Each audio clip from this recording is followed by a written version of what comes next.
Is the sheep preaching hate when he says, I'm not going to let the wolf eat me anymore? If the wolf comes in here, next time he comes in here, I'll do whatever I have to do to keep him off my back. Is the sheep violent or is the wolf violent? He wasn't teaching hate, he was teaching common sense. Somebody's knocking you over the head, stop him. Do whatever you have to do to stop him. You know, the ones that were knocking him over the head were afraid of the fact that he might swing back. So they said, no, he's teaching hate. He's violent.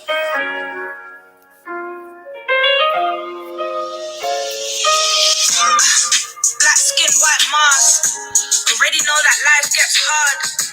They say that we're used to the harshness. If it wasn't for the pain, I'd laugh. Truth is we knew about light before dark. Turned music to art and taught everyone to dance. And still no chance. Freedom must be too much to ask. Bleeding from the ache in my heart. Sometimes I wish it was whites in the middle like France. No, I'm not racist, just jarred. Got hate before Bush, not plants. They say we should leave it all in the past, but my brother's still dying on the end, so I can't. So if my attitude stinks, don't ask, cause a hashtag won't help you understand my stance. Fuck a melody. This is real rap if you ever see. Head hot, but the system won't let me be. Tell me how I thrive in a place that don't cherish me. And they wonder why we all need therapy. Free the energy. Just another nigga to Penelope. And they don't get it how we bottom of the barrel and still drip sauce on the world, no recipe. Weight of the world on my shoulders. All the pressures in life still tightly holding me. Pour libation for all of the fallen soldiers. But the pain still goes unspoken. They want us to stay broken. Never gonna fall, fuck folding. I see my people lost hope, shit. Don't you know we all been chosen? We are oppressed.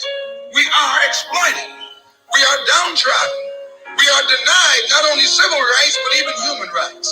So the only way we're going to get some of this oppression and exploitation away from us or aside from us is come together against the common enemy. Forgive me if you don't understand.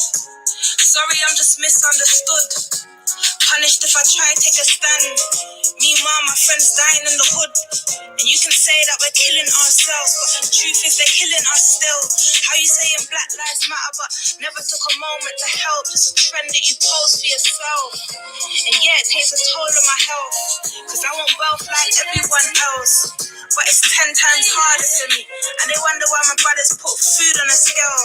Yeah, when I die, I'll see heaven, that's real. Cause we already living in hell. Wish I could share all the pain I felt. Oh well, I guess I won't speak till my scars do heal. I just wanna be black with a mill. Yeah, that's for every time I had no meals. Cause my mother couldn't keep up the bills. With a handful of kids, no home, just a cell. And I don't care if conscience don't sell. Knowledge brings height to an elf. Went from sitting on thrones to a cell. Been blessed, man, it wasn't by chance we fell. Weight of the world on my shoulders. All the pressures in life still tightly holding me. Pour libation for all of the fallen soldiers. But the pain still goes unspoken. They want us to stay broken. Never gonna fall, fuck folding. I see my people lost hope, shit. Don't you know we all been chosen? Who taught you to hate your own kind?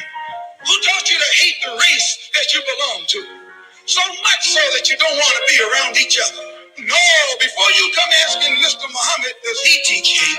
You should ask yourself, who taught you to hate being what God gave you?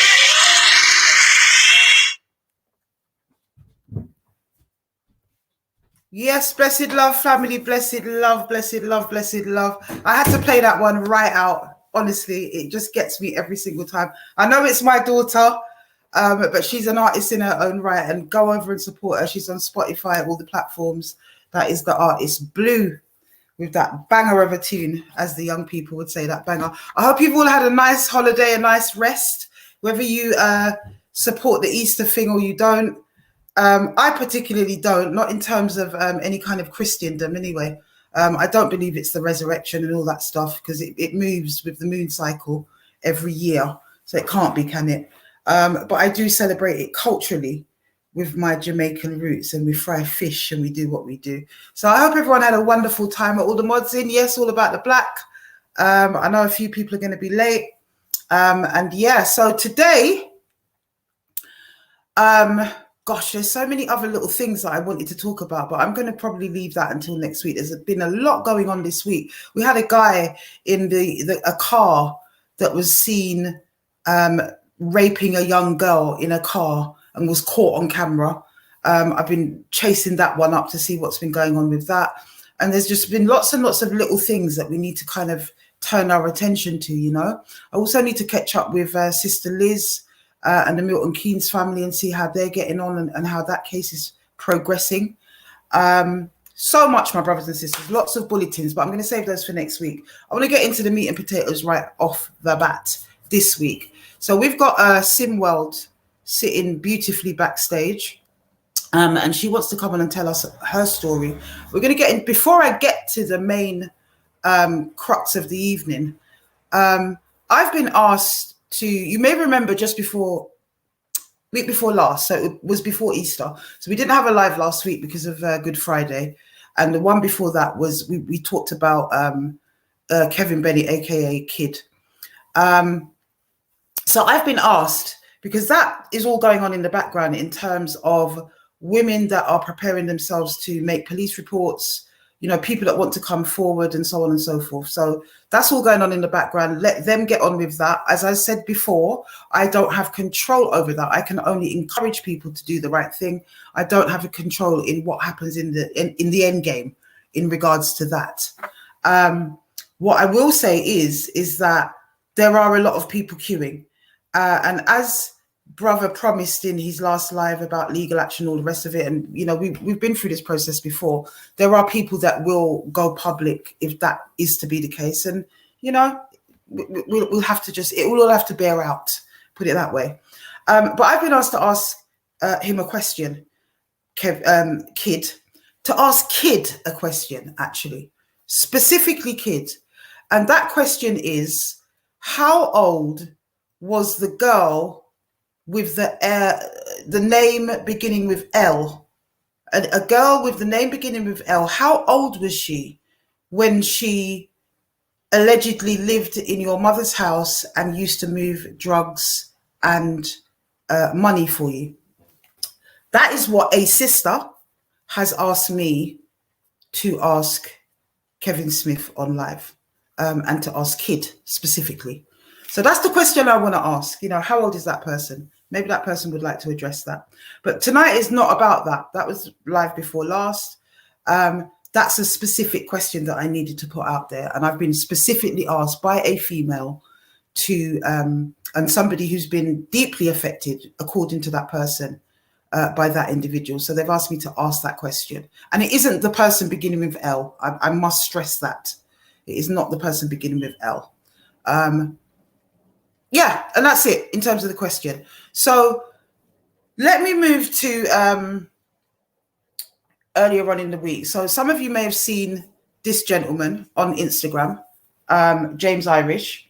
Some of you may have seen him on Instagram, and some of the things and the comments that were going backwards and forwards and whatever.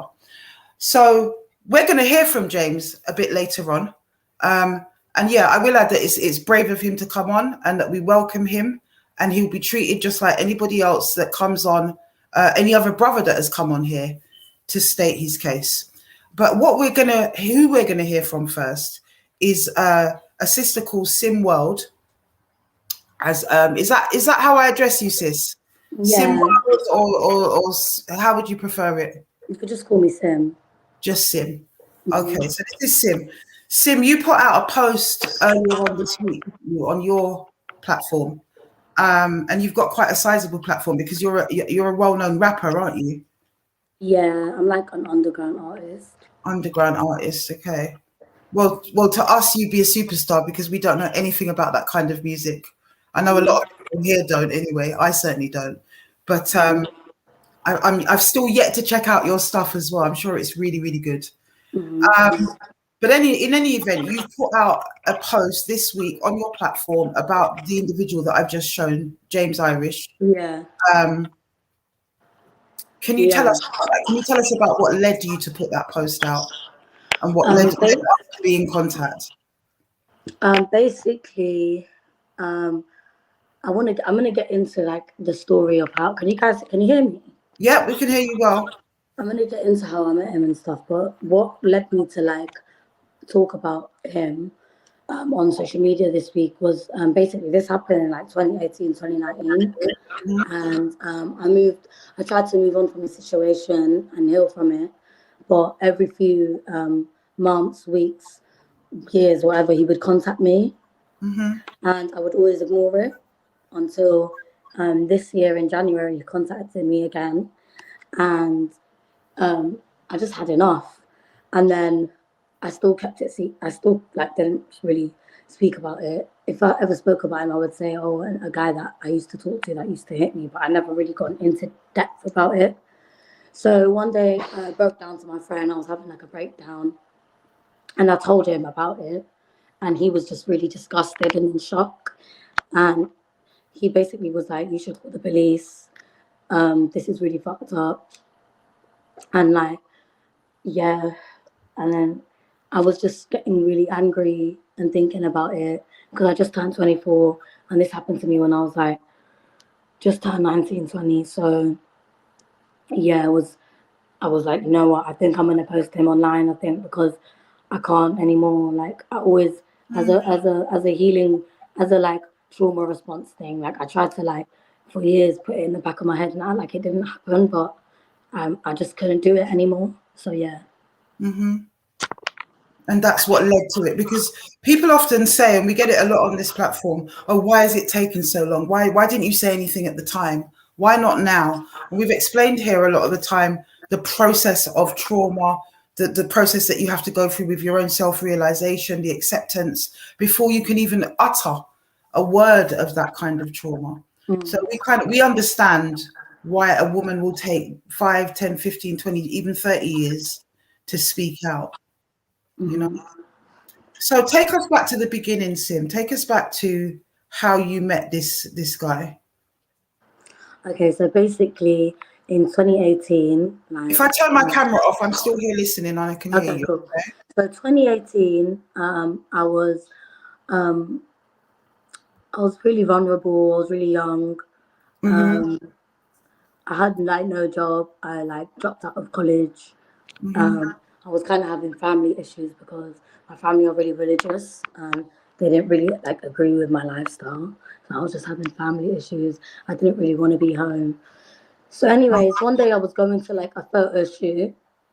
This brand wanted me to like just take pictures in some like clothing that they made, and it was in Turnpike Lane, like around that area. So I got to Turnpike Lane. I think I got like a bus or train or something. Got there, but I was really lost. So I was looking at my phone and I was like really lost. Like, I was like walking around the whole area like really lost. And then Jason as well. That's what he calls himself. He was in a car, like a family kind of. He used to drive like a family kind of car, and he drove by and was just like, "Hey, where are you going? You look really lost. I can take you where you're going. Like, where are you?" And I was like, "Oh, he came across really nice at first." He came across really nice at first. So I was like, okay. I got in the car, and he drove me to the photo shoot place. Then he said, "By the way, like I can literally wait like for your shoot and drop you home." Like I was like, "Oh, okay, great." I was very like. I was 18, but I had like the mind of like a 15-year-old. Like I was really like naive and like I thought the world was all like roses and like days, like, you know what I mean? So I didn't know anyone could be like him. But anyways, so I got in the cab. I got in his car. He drove me to the shoot. I go to the shoot. I think he even came in, and then I think he felt uncomfortable in the woman's house, and I ended up leaving because I'm gonna wait in the car. So I get in the car after the shoot's done, and he's being all fake nice, and then he's like, "Oh, I'm gonna drive you to my house." I'm like, "Okay." He drives me to his house, and then he's like, "Oh, how old are you, by the way?" And I was like, "I'm 19. I just turned 19." Like, Can you turn your volume up, or maybe even put earphones in, because people are saying that you sound muffled? Can we put a one up in the chat if I sound okay? Is it just Sister that sounds muffled, people? is there like where's those white headphones?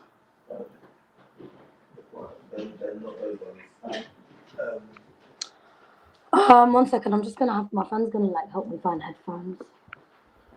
No worries, sis. See if that improves it. Okay, so is at your end. Everyone's saying that. Yeah, I think my phone is a bit damaged. I'm just gonna start from the beginning again. Okay. 1 second, let me just find it. Take your time, Sim.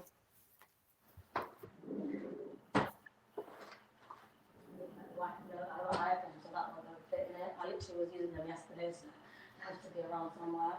I looked all around these chargers. Okay, I found the headphones. Are you alright? I'm okay. Some people are saying it's clear, but others can't hear. Okay, cool. I'm just gonna put them back in and my headphones in. Hold on. 1 second. Okay. Me now. Can we put up a 1 if that's clearer now? Hello, can you guys hear me?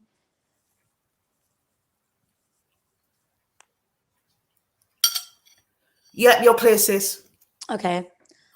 All right. So, I don't know. Where should I just start from how I met Go back him? to the beginning. Let's go back to the beginning. Yeah.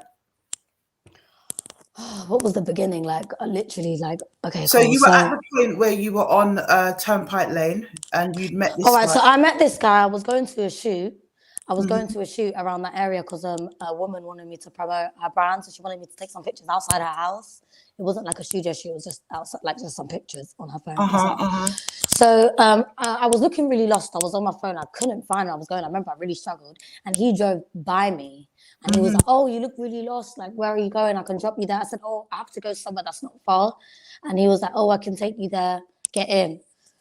So I got in and he dropped me there, and then he basically waited outside the house of the shoot, and he was like, "Oh, I can drop you home after I got you." I was like, "Okay, cool." So I ended up finishing the shoot and got back in his car, and he drove me to his house.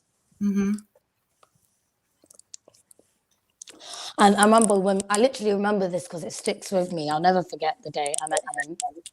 We were in his car and he popped outside his house. He's like, "How old are you? You look really young." And I said, "I'm 19. I just turned 19. And he was like, "Oh, I'm 27. And I said, "Okay." I believed it. I was just really naive. I don't know, but I believed it. And then he was like, "Let's go in my house. Do you smoke weed?" I said, "Yeah, I do." He said he had a whole like stash of like weed in his house. He was like, "You can stay with me." Then as soon as I got in, he starts touching me, like touching my body, touching me up, trying to like pressure me into like doing sexual stuff with him. And I wasn't comfortable and I found it really weird. I remember thinking like, "What? This is really weird." But I was really young and I don't know why I didn't see what he was doing as wrong. And yeah, basically, I don't really want to get into the details of like what happened that night because I don't really feel too comfortable. That's But fine, sis. At your pace.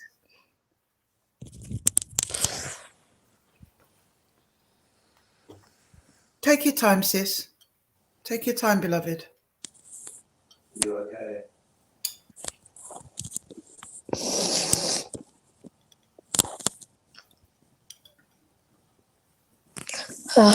Okay, so yeah. Yeah, I'm good. You want a moment, sis, before you go on? Yeah, I'm fine. Okay. So basically, that night, basically, he like basically coerced me into like doing stuff with him that night. And then, the next day, he drove me home and he basically said, "Oh, you can stay with me. Like, I know you're having family issues. You can always stay with me." So I said, "Okay, cool." Like, I remember those days I always wanted to not be home because I just didn't like being home.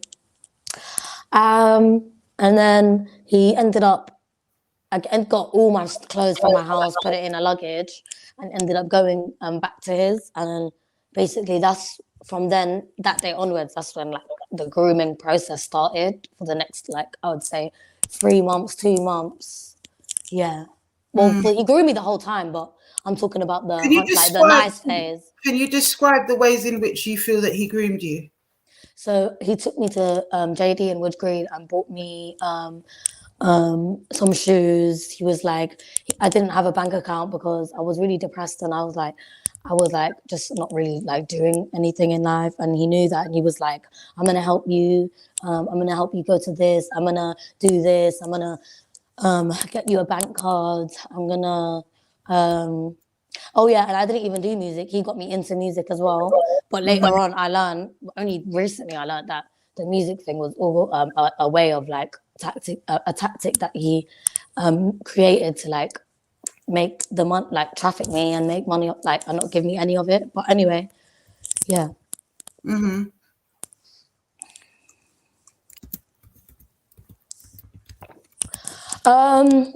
He just used to buy me things, be really fake nice. But he told me we're basically in a relationship. He's in love with me. Would like literally give me all this fake. He basically love bombed me so bad for months, and because I was so young and I like not desperate for love, but like I don't know. Yeah. We're with you, sis. We're with you.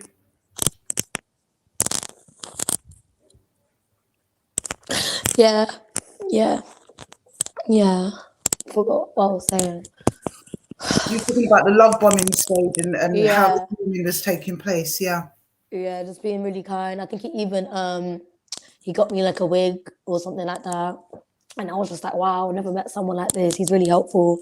He's helping me get stuff. And yeah, there's probably so many other things, but I've tried to block all of these things out of my mind, and it happened 5-6 years ago. So yeah. So you talked about earlier on about grooming. At what point did it turn from the love bombing to what you describe as grooming? At what point did it start turning, and how did it turn? I would say roughly like around 2-3 months when he once he saw that he fully had me wrapped around his finger. So maybe 2 or 3 months into it, 2 months. That's when he started to be really nasty and would start telling me about telling me about like to do this side of work and that if I do it how I should do music and he's going to invest in me, and he kept telling me that for months until I ended up like doing it basically. But yeah, so yeah, he would be nasty to me like 3 months after that, like after the love bombing stage. Be really mean, be really nasty, say I was so skinny and ugly, put me down. He would beat me up, compare me to other people. So sort of passive, controlling, Yeah, and coercive. we were in a relationship. He grew me into being. I'm not the one that came up to him and said let's be in a relationship. He grew me into being in a relationship, and then he'll be like, "Oh, I don't want nothing with you." Like after he's done brainwash me to. Now he doesn't want. Now he's like, "Oh, you created this person. Now you're angry." You know what I mean?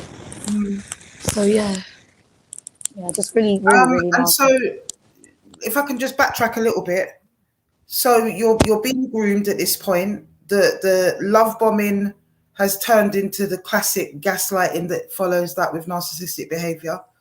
And at what point does it start getting into trafficking and sex working and some of the things that you've described? I would say like literally when he was like when he was love bombing me and stuff, he would tell me about like, oh look, like show me videos of American like pimps and all of that, like just like shit, and like say, oh, they make so much money, look how much money they make. And he even showed me a prostitute that made £1 million and said, oh, she made all of this and gave it to her man, her boyfriend. This is what you do for someone that you love. I'm your man. It's like something you'd see in like an American, like it's like crazy. It's crazy. And eventually I was like, you know what? Okay, cool. And then he said, I'll give you money out of it. Don't worry. And then made me see so many people the first the day, and then afterwards said, and then I was like, let me not even ask for it. He should give me like something out of it, and he didn't. He like said that it was all going into a music business that he made for me, and this was going on for basically a year. No, I would say like about 9 months, and there were so many times after I've been bruised and battered and beaten up and broken down, I would be like, just at least like, you're breaking me down and taking all my money off of me. Like, it's not worth it. Like, and I would run back home. At this point, I'm assuming there's a codependency that's Yeah. happening now. you know, certainly from your perspective as a girl that is troubled at home, doesn't want to go back home, sees this as a route to stay away from home, but at the same time it's toxic and it's abusive, you know. And there is, we have to say alleged, as you know, as you're aware, but it's allegedly turned into a prostitution situation for you at the age of 19. Yeah. Mm-hmm. Yeah, and I wasn't getting a penny out of it. And also there would be other girls that were really vulnerable that he used to bring after, that were probably even like with me, I would argue back. I always like defended myself, but there were other girls that wouldn't at all, and he would make them work and make it seem like he was going to give them money out of it, and then drive them home and then give them like nothing, and they're like, okay. And I used to even say, that's so fucked up of you. Like, I used to say that's so fucked up. I was more like, you can abuse me, just don't do it to anyone else kind of thing. Like, I don't know, like, I don't know. So there were other girls present while you were living in this situation? Yeah. Mm-hmm. There was They probably also about, lived there? no, I was the only one that lived there. The other girls would just come and go. But he And was how still how did you feel about the other girls? I'll be real, at the time, I didn't like them, like, at all. Mm-hmm. But looking back, it's like they were also like victims as well. Why didn't you like them? Because I don't know, he would like flirt with them and talk to them. There was nothing wrong with them, but he would like compare me to them and start fights with like between the girls. And all these girls are like young, like 21, 20, 18, 19. And he would just start arguments, and like I would go through his phone and he's like texting them saying, oh, I just want this dumb bitch out my life, I want you. And it would make me lose my mind a bit, you know what I mean? Like, yeah. So it just made me hate any woman, like anyone, like, yeah. Sis, you're aware that he's shared some videos with me. I don't know if you've had sight of those videos otherwise, but you are aware that he shared those with me. And I've got your consent to share a couple of them tonight. I do want to talk to you about that. If you can confirm that we've not had a chance to talk about that tonight, or at any point properly. But you're aware that I am going to share it. So yeah, let me just turn my camera off. Kind of helps maybe if you do just while I'm showing it, the different videos. She's gonna show the videos now. Okay, cool. Yeah, you can keep your camera on, but it just helps if you turn your camera off.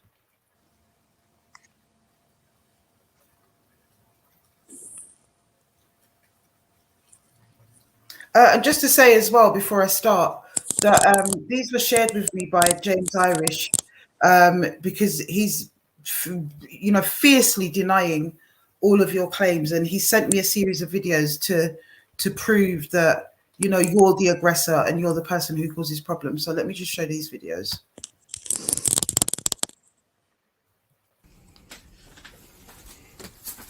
This young lady says she wants to go home, so we're now getting her things. This is her bag. Hey, grab this. I don't want that. You don't want what's in here? No. Oh, there's nothing in here. Is it? What's in there? Can you see? Oh, so you took your stuff out? Oh, good. This is her bag. She's ready to go to school, get a job, make a life of herself.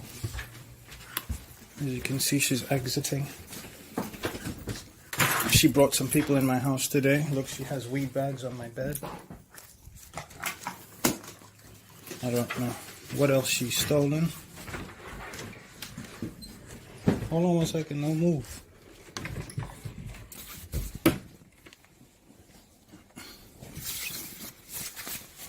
Just making sure.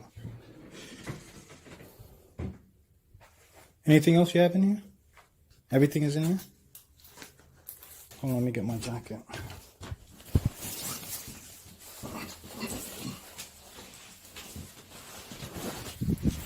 All right, let's go.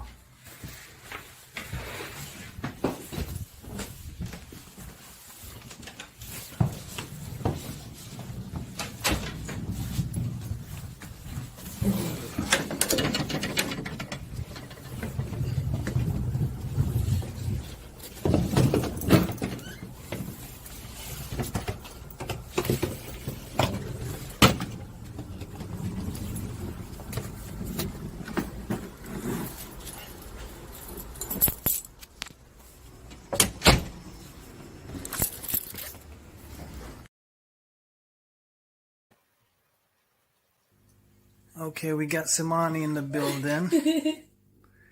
And it's her birthday. So happy birthday, Simani. In 5 seconds, we're gonna take a look at your cake. 5, 4, 3, 2, 1. Oh my god, that is sick! Oh my god, look at the logo. Oh my god, that looks so amazing. Yeah. Oh my god, I want to eat this already. Don't touch. Yeah.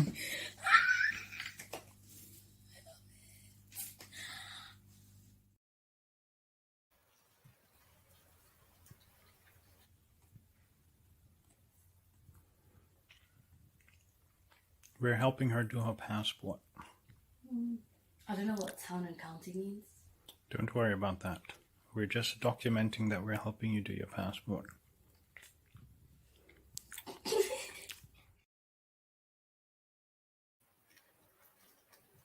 Look, she's attacking me again. Look, she's attacking me again. Yo, get off of me. Stop attacking. Stop attacking me. Yo, lower your voice in my house and stop attacking me. I'm acting crazy. Yo, stop. Could you stop? What do you want from a mom? Could you stop, please? What do you want from a Leave me mom? alone, What do you want please. from a mom? What do you want from a mom? What do you want from a mom? She's attacking me because What do you want from a I mom? messaged another female. What did you want from a mom? What did you? Look who it is, guys! Look what she has here. Here. What's the time? I'm not letting them do mine. She's not happy. Are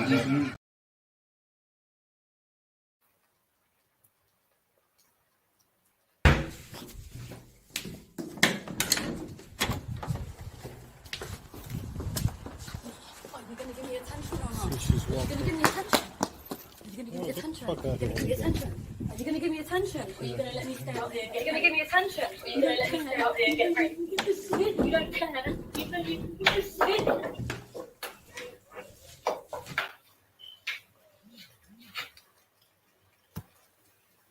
Yes, sis. Some of that is really difficult to watch, Sim. Are you there? Yeah, and someone in the comments said he's 27. No, I'm now 48, and when he met me, he was 42. But yeah, it was really hard to watch.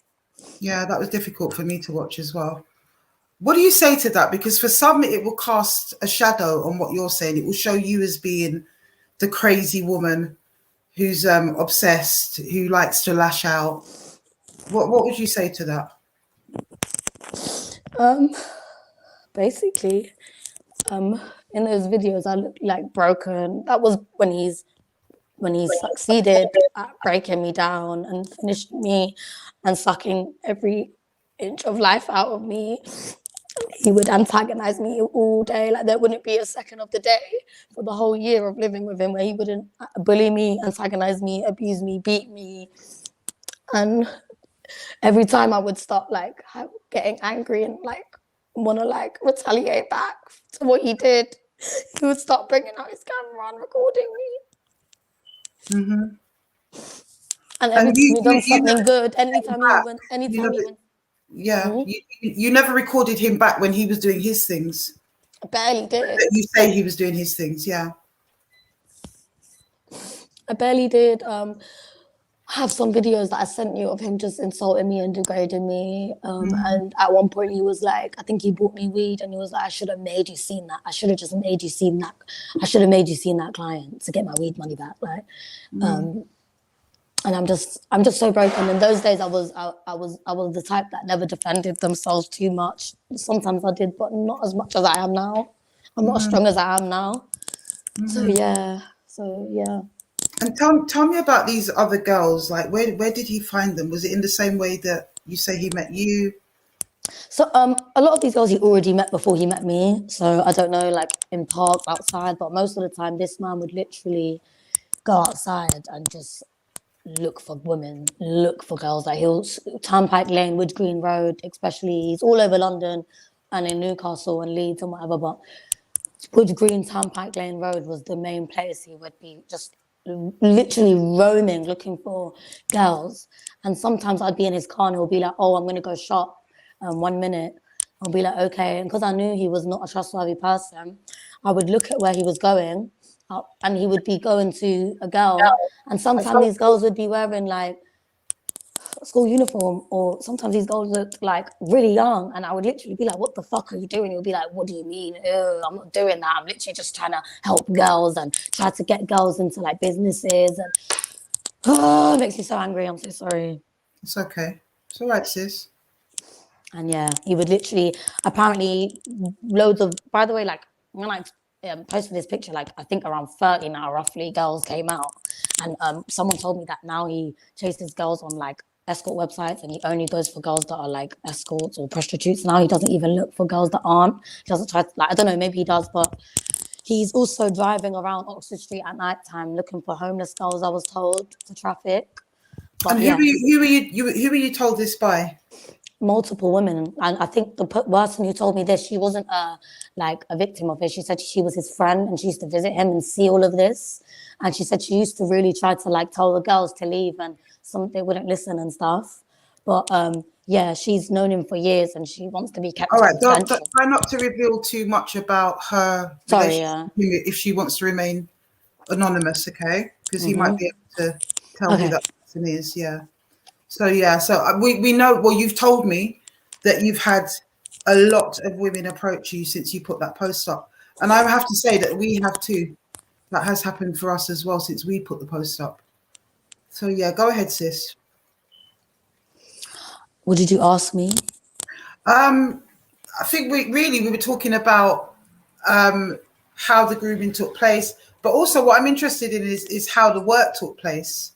I know we don't need sordid details, but generally, how were you trafficked? How were you put on the game, as it were? I feel like people assume trafficking is like, oh my god, you're locked up in a van and you're taken to a house and like you're like chained up and you can't go. But there's also another thing where it's like they groom you into it and normalize it to you. And yeah, and there were so many times I was like, I don't want to do this. I don't want to see someone. I'm tired. I don't want to do this. I don't want to do this. And he didn't care. And it was in his house in Turnpike Lane, and he would have a camera there, and he would sit in the kitchen and watch it from there. Yeah, and all the money had to be handed to him. So how were you living? How were you eating? How were you dressing? Everything was his money. I would have to ask him, please, can we go to this restaurant? Can we get Caribbean food today, please? And he would be like, no, we're gonna. Sometimes he'd say, no, we're gonna eat like an egg sandwich and stuff like that. He always made an egg and cheese sandwich, and yeah, and yeah, he would basically be funding my life. If I wanted to go get nails, he would give me the money for it. Like everything was all on his accord. I wasn't given any, like, yeah. Well, it sounds like a classic case of grooming and narcissistic behavior from what you're telling us. You talked earlier on about the girls, you felt that they were being pitted against each other, you as well. You know, obviously there's going to be jealousy in those types of situations. You know, that's not abnormal in that kind of setting. But was there any kind of thing that stood out in terms of the age range of the girls or anything like that? I remember this was like towards the because I first met him in summer 2018 and I left him. Well, he got arrested, so I left him summer 2019. So around that time I left. I was going home, so he must have been recruiting other girls. So he tells me, "Oh, I got a new girl, and it was a white girl, and she looked young." But I just assumed she was 19 or 18 like me, whatever. And he told me that she was 18 as well. And then one day I asked her when we were alone, how old are you? And she said, oh, don't tell, but I'm 17. And he was making her work and taking all the money. And I think she was even in like care because she had to be home at a certain time. And yeah, she never really defended herself. Like she was really vulnerable. Because I'm not really trying to like say anything about anyone, but she was so vulnerable. She didn't see, like I would I would see what he did as wrong, but I don't know. She just really allowed but I was told by another victim that I'm not going to disclose his name, that who was there after I left, that once she turned 18, she ended up reporting it to the police, but I think she didn't end up taking it further. But yeah. It sounds horrific. It sounds horrific. And where did these men come from? How were they sourced? How did they come about? On websites online. On websites and online. And you mentioned when we were speaking that there were friends as well. There were a couple of friends of his that were involved. Yeah, he had a friend that worked in a barber shop in Edmonton that was involved. And he had another friend called Ali that was also the barbershop guy used to visit the girls and whatever.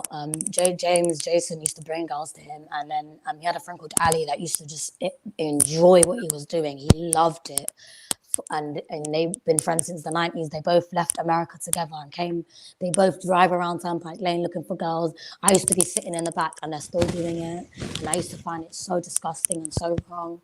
And one day I remember I must have defended myself or called the police, and he called Ali to give me a teaching and to tell me how I'm such a bad woman and put me down the whole day. And I even cried and said, I'm so sorry for calling the police. Yeah. Okay. So what do you say to him denying it, sis? Of course he's going to deny it. I'm not really surprised. He's a psychopath, he's a narcissist, and he really hates women. If he sees a young girl, he don't care how old you are. If he sees a young girl, his aim is to destroy you, suck life out of you, lead you to suicide, and for you to be a sex slave for him forever. And yeah, he's saying that that you are a spurned lover, that you're trying to get attention because of your failed music career, and so on. That's what he's saying. No, what would you say to that? How would I be a spawn lover? And oh my God, it's all because I don't want him. When he's chasing me down, every time I went home, I sent you screenshots of him sending me nudes and saying, come back, forcing me to come back, luring me in, hoovering me in. And it was so hard to leave that man. And it is the hardest thing to leave that man. He still contacts me in 2023. And I think it's important to mention that, in DV situations that, some might say that it's a cop-out. I think a lot of men feel it's a cop-out, but it's a very real thing when you're psychologically abusing. Apparently people can't hear me. Can you guys not hear me? I think it's the static now from the headphones. Some people are saying it was better when you didn't have it. What about now? Yeah, that's better. That's better, sis. So yeah, it's a very real thing. Stockholm Syndrome, women not being able to leave for various reasons, being psychologically. Oh yeah, sorry, I had some crazy Stockholm Syndrome. Anytime I called the police for beating me up, I thought it was my fault. He told me, you need to write a letter right now, ASAP. You need to write this letter to retract it. He wrote the letter and where I'm saying I'm lying. He even sent you a screenshot of me saying, oh my God, it was all my fault. I'm the aggressor. And he's really dumb because he included the part where I said, oh, and also you wanted me to write this to protect yourself. So he used to make me go to the police. He took me to Wood Green police station and made me go there and give in a letter. And even they knew it was some bullshit. But yeah, I had really bad Stockholm Syndrome. I was even still in contact with him when he was in jail for the first, I think 6 months. I was visiting him. I felt bad. I felt like it was all my fault. I felt like I was the worst person in the world. And as I started to just grow up, I realized that I was a victim, but I still didn't really realize it until the past few days. Because his grooming made me really, he beat me down so much that I just didn't. Anytime I told people about it, they would start crying. And I'm like, oh, I didn't see. Only now I see how crazy what he did was. Oh, obviously you're 23 years old now. This happened when you were still in your teens, in your late teens, and you're not going to make the same decisions now as you did then, because there are others that will say, why did you get into a stranger's car? Why did you go to his house with him? You just pretty much set up shop with him overnight. You know, that's irresponsible. But if you look at it through the lens of a young girl who's a little bit adrift because of problems at home, who comes from a strict Muslim background, so pretty much anything you do is going to be a no-no. And then somebody comes along as a saving grace, an older person who can take care of things. That is not an uncommon story for young girls. And it certainly isn't something to be ashamed of. I'm gonna, when I speak to him, I'm hoping he's coming on. He hasn't actually. Oh, yeah, I think he's probably is. I haven't seen him backstage yet, so I'm hoping that he's gonna jump on. At which point, sis, you can either wait backstage as you were before I brought you on. You'll still be able to hear him, won't you? Huh? Yeah, I'll be backstage. You want to stay backstage? Okay, fine. So you can stay backstage and just chill for a bit. And if you have an opportunity to come back on afterwards as well, Okay. just for any comments or whatever. And then I'll open up the floor to everybody else. I know brother's seen the message, but he's not here yet. Oh, bless. He's not here yet. Let me just give him a call, sis. 1 second.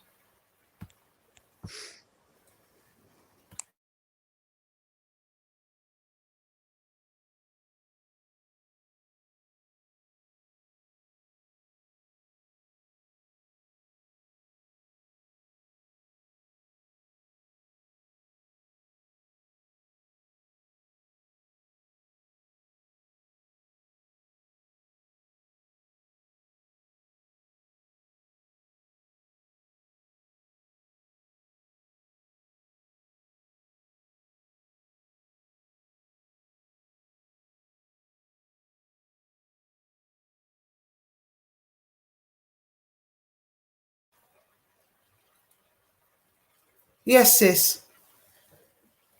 So he's on his way, and I know that you've expressed a desire not to be in the studio at the same time as him because for fear of gaslighting.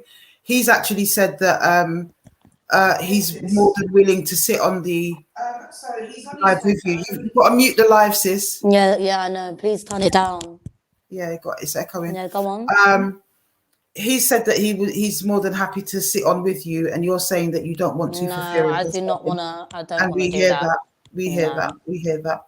So he's on his way. I haven't seen him yet. He's not here yet. He's on his way. Where are you at now, sis? How have you moved on from that? How's your career going? What's happening for you? How have you healed?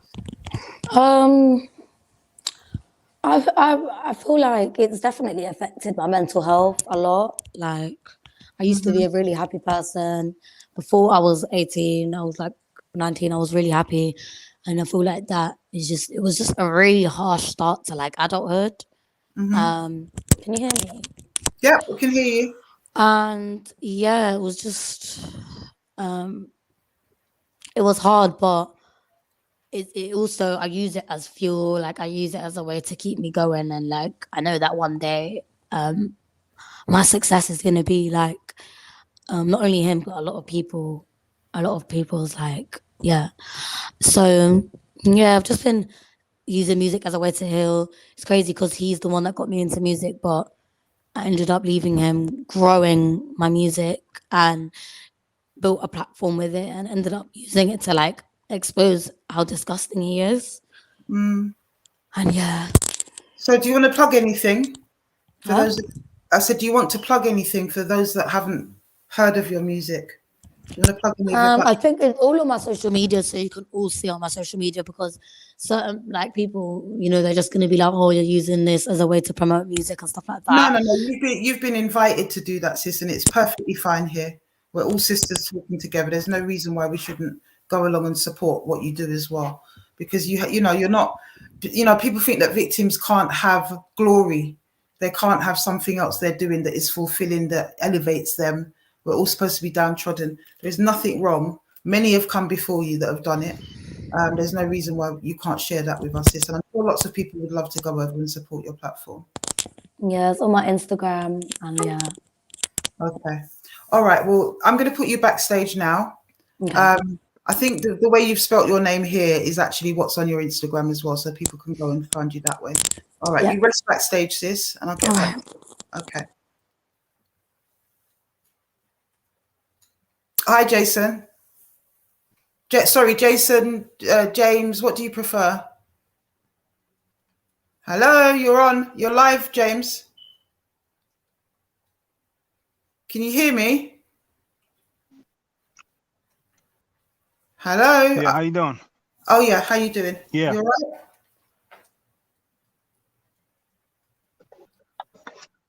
You straight? Can you hear us? Whatever you like.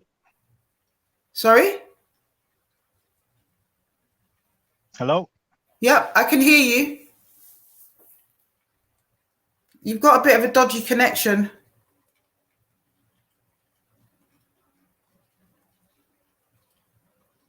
Uh-oh. Is it just me, or is it just me that's lost, brother, or is everybody else? Okay. If you can jump back on, please, James. Can you jump back on for us, please, James? Try the link again. Try the link again for us, please. Right, let me just try and get this brother back.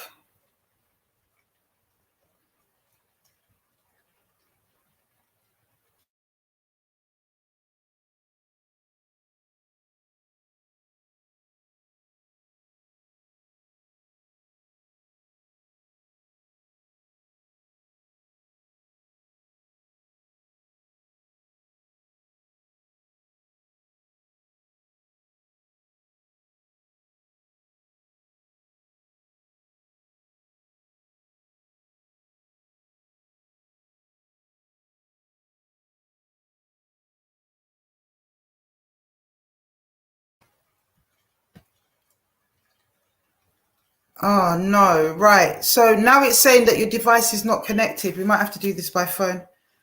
Oh, mate. Okay. Let me try and just get this brother back one more time, because I think I know what's going wrong here. He's tried to turn his camera off. There we are. We've got you. We've got you, bro. Don't do anything else. Perfect. Perfect. How you doing? You can hear me? Yep, I can hear you now, James. You're good. You're good. Okay. Okay. So, did you hear any of Sim's testimony? I've heard it. Okay. All right. Yeah. Yeah. So what do you want to share with us, bro? What's your response to all of what's being said?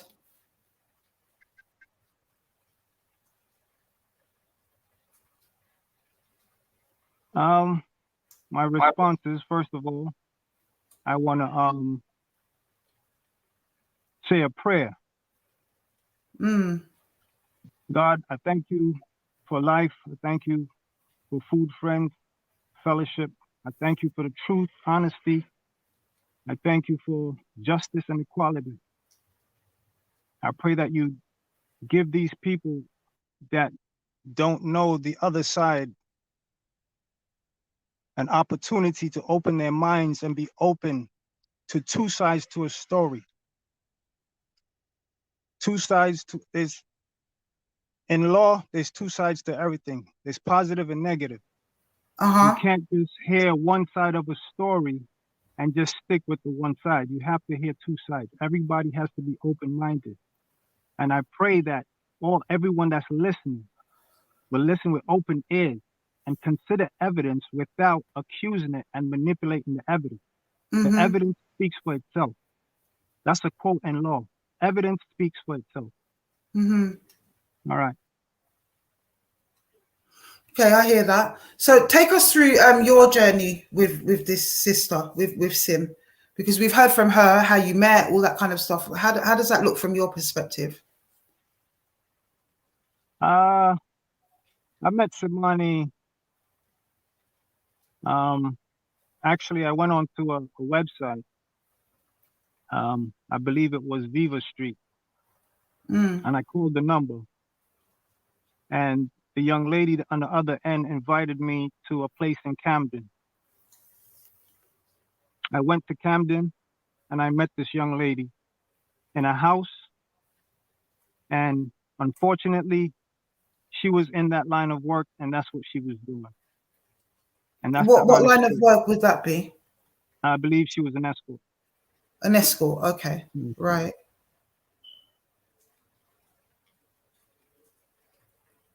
Okay. So what happened next? I gave her my number and said, look, this place is a bit kind of filthy and dirty. Just take my number and give me a call when you get a chance or when you get out of this place. So time went on, and I seen her in a Turnpike Lane area. You can hear me?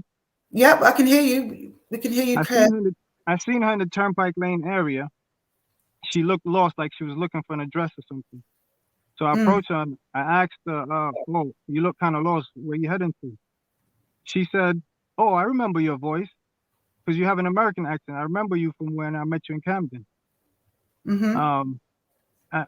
And I was like, oh, yeah, that's you. Okay. And she told me that she was heading to some kind of a modeling situation or whatever. And yeah, I took her there. And I think she did the shoot or whatever. And she told me I asked her what happened to the place she was working at. She said, oh, she was having issues over there. She wasn't working anymore. I said to her, like, if you have any issues, anything like that, you know what I'm saying? If you need any help, let me know. And I believe she came over that day or whatever. And we just had a conversation. And that's it. We just spoke.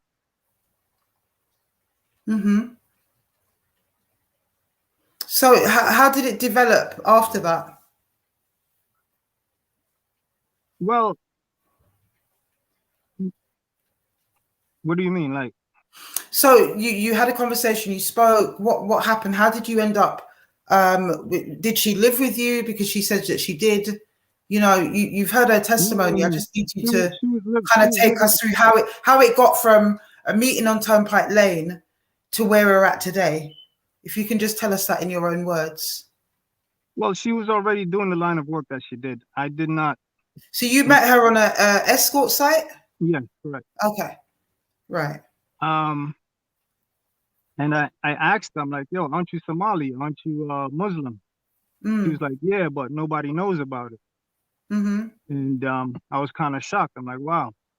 And I don't know. She used to wear a lot of makeup on her face and a lot of powder. And I'm like, look, you're wearing too much makeup. It looks kind of cakey on your face and stuff like that. And I was just letting her know, look, if you're having issues over there, you can use my place because I'm not there all the time. You can use my place and be safe. You know, have a safe environment to work. Right.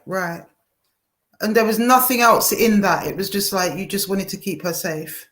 That's it. When I found out that she does music, I didn't find out she does music.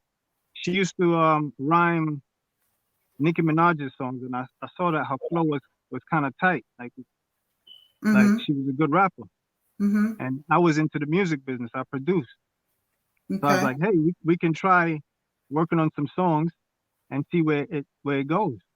So I started taking her to the studio. I started giving her vocal training. I hired vocal coaches and everything for her. And you've sent me video evidence of that. There's been a lot of videos, so I couldn't sort of upload all of them, but I can confirm that you've sent me video evidence of you in the studio with her and, you know, various auditions and stuff like that. Yeah, well, one thing Simani knows about me is that I also do camera work. And I have a lot of cameras. And not only that, I'm always documenting things. And the reason why I document things is because of what I've been through in the past. I was wrongly accused of something that I didn't do. I was falsely put in prison. I didn't have a fair trial.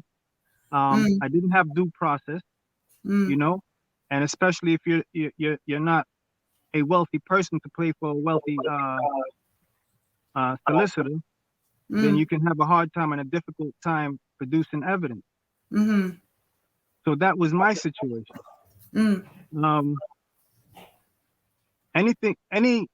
Any accusation can happen to anyone. A lot of people like to point the finger and say, there goes the bad guy. He's the bad guy, this and that. But you never know until it hits you. You understand what I'm saying? I've always been a positive, uplifting person. All my videos that I've submitted to you will show up. Well, they'll show two things. They'll show that I'm trying to help and progress the young lady, and genuinely I'm trying to do that. 100% genuinely. You know, what if I turn my camera off, James, I'm still here. I can hear you. Yeah, that's fine. Cool. Now, I have a few friends in the area that's in the street in that area, and there's no way they're gonna allow me to be doing what she accused me of, because that's against the code of the street. You understand what I'm saying? That's against my culture. You understand what I'm saying? We don't tolerate disrespecting women. We don't tolerate underage women. We don't tolerate forcing people to do anything, because the definition of trafficking is forcing someone to do something. And that's not something that we tolerate. You understand what I'm saying? I understand. Okay. So, listen, I understand that Simani has a music career and she's trying to push it. All right, let me speak about the music business for a little while with me and Simani. I tried to express to Simani, hey, look, when you do the music, you need to take it slow and take steps. Let people see your progress. Let people see you growing. You know? She wanted to be Nicki Minaj overnight. I said, look, that's not how it works. Let people get to know you and grow. Well, anyway, I ended up putting out her freestyle videos, her interviews, and we also started a makeup channel where she nearly got over 100,000 views just off of that. I can name a list of positive things, but you see, it's easy to counteract the positive things I did by saying, oh, he's grooming her. You know, that's an easy word to just throw out in the air. Oh, he's grooming her. Oh, he gave her a bank card, he's grooming her. He helped her fill out her passport, he's grooming her. He dropped her home willfully, she came back willfully, oh, he's grooming her. That's an easy excuse to target someone, you know what I'm saying, anyone. And not only that, I had a wrongful and false allegation and against my name, against the name. Not my name, but the name. Are you talking about when you were imprisoned in England? Correct. What was that for? That was for a false allegation of rape. Okay. And so this would have been years before you met Sim, or was it after? I would believe, yeah, it was early on. Before that, yeah. Okay. Yeah. Now, rape is a very bad stigma and conviction to have on someone's name. You understand? But also at the same time, I noticed a lot of people saying, yeah, off with his head and this and that, but they don't know until they're in those shoes, and it can happen to anyone, is what I want to share with my brothers. It can happen to anyone. No one is exempt from being accused of anything. Now, Simani had a lot of freedom. Okay, I sent you a video that you didn't show where her best friend always came over. She could have easily said, hey, look, this guy's abusing me, get me out of here. So you can't just have an excuse for every abuse that you said happened to you, and you're just a straight up victim, and you have no brain, you have no way of thinking. You understand what I'm saying? Like, you can't just be a victim of everything. That's impossible. You understand? And one thing I know about British women is that they're very strong-minded, they're very confident, and they don't allow men to do anything to them. That's what I've learned in the UK. You understand Well, what I'm saying? there are comparisons to be had, but obviously women are still domestically abused in the UK. No, I'm And not saying that doesn't happen. I'm not I know saying. what you mean.